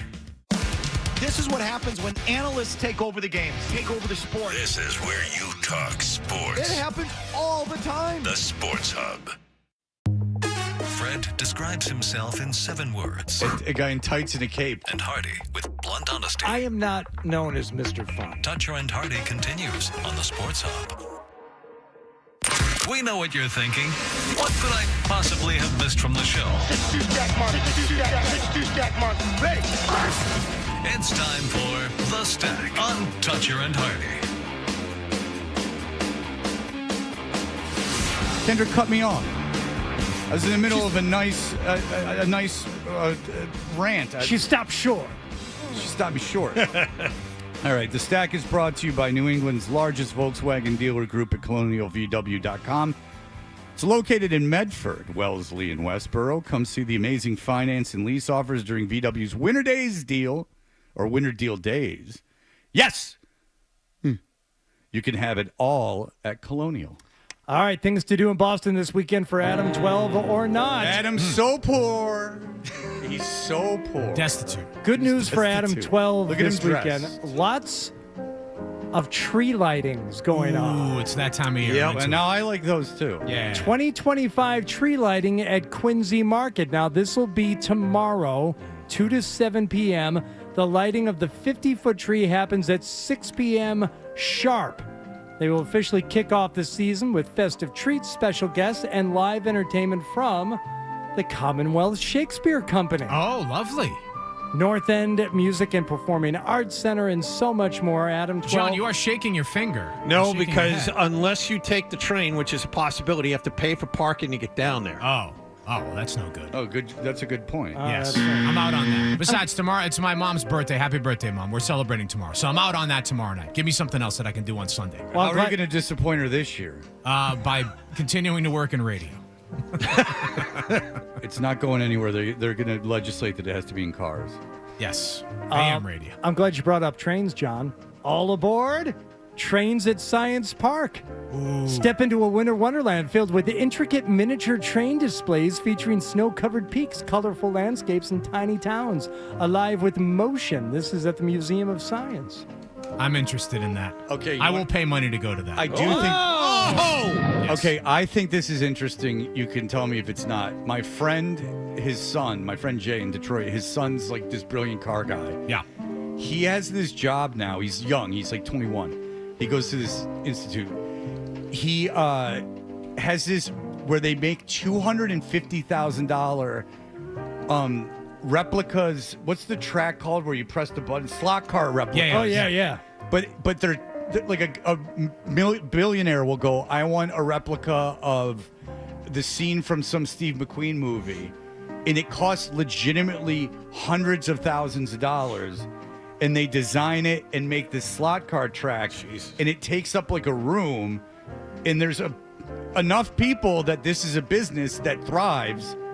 This is like a whole thing. So I'm jealous again. This is another thing I'm jealous of. Like people, rich dudes love some rich dudes something that much. Love miniature trains. Like they go for tens of thousands of dollars. Some of them. It's a whole situation. I worked for Neil Chiat, who was a talent on WBZ AM radio when I was first starting out. He hosted a Sunday show called Looking at the Law. He broadcast from his home up in Manchester by the Sea. These Former are all lawyer. details. And that dude, he had like a 3-car garage, and 2 of the bays were full of his toy train sets, and they were intricate. That's what and Bobby expensive. Bacala was doing right up until the moment of his demise. He was buying himself a new model train. Yeah. By the way, Penn and Teller tonight and Sunday at Fox Center. You won't go because tickets are $44. No. I love Penn and Teller. I wonder if I take Zoe to Penn and Teller tonight. It's a great show. That would actually be a really good show. Always a great show. Yeah. So there you go. Thank you. Zoe to Penn and Teller tonight. That's a good idea. Kaboom. Enjoy your weekend. It's not devilly, is he? I know he doesn't believe in God. I don't. He has atheist license plate. Yeah, I don't think he's going to summon the dark arts tonight. I think you should be fine. I don't need my 15-year-old daughter dabbling in Satanism. No, you'll be fine. She'll be fine. She'll come out of there with a belief. Church will wash it all off the next day, right? Yeah. All right, very good. Hi, Scott. Hi, buddy. All right, Scott's here. How are you? We're doing good. We're ready for this huge weekend. Let's go. With our great fun break coming do up. it. Very relaxing break. All right, that'll do it for us. Everyone, mind your manners, okay?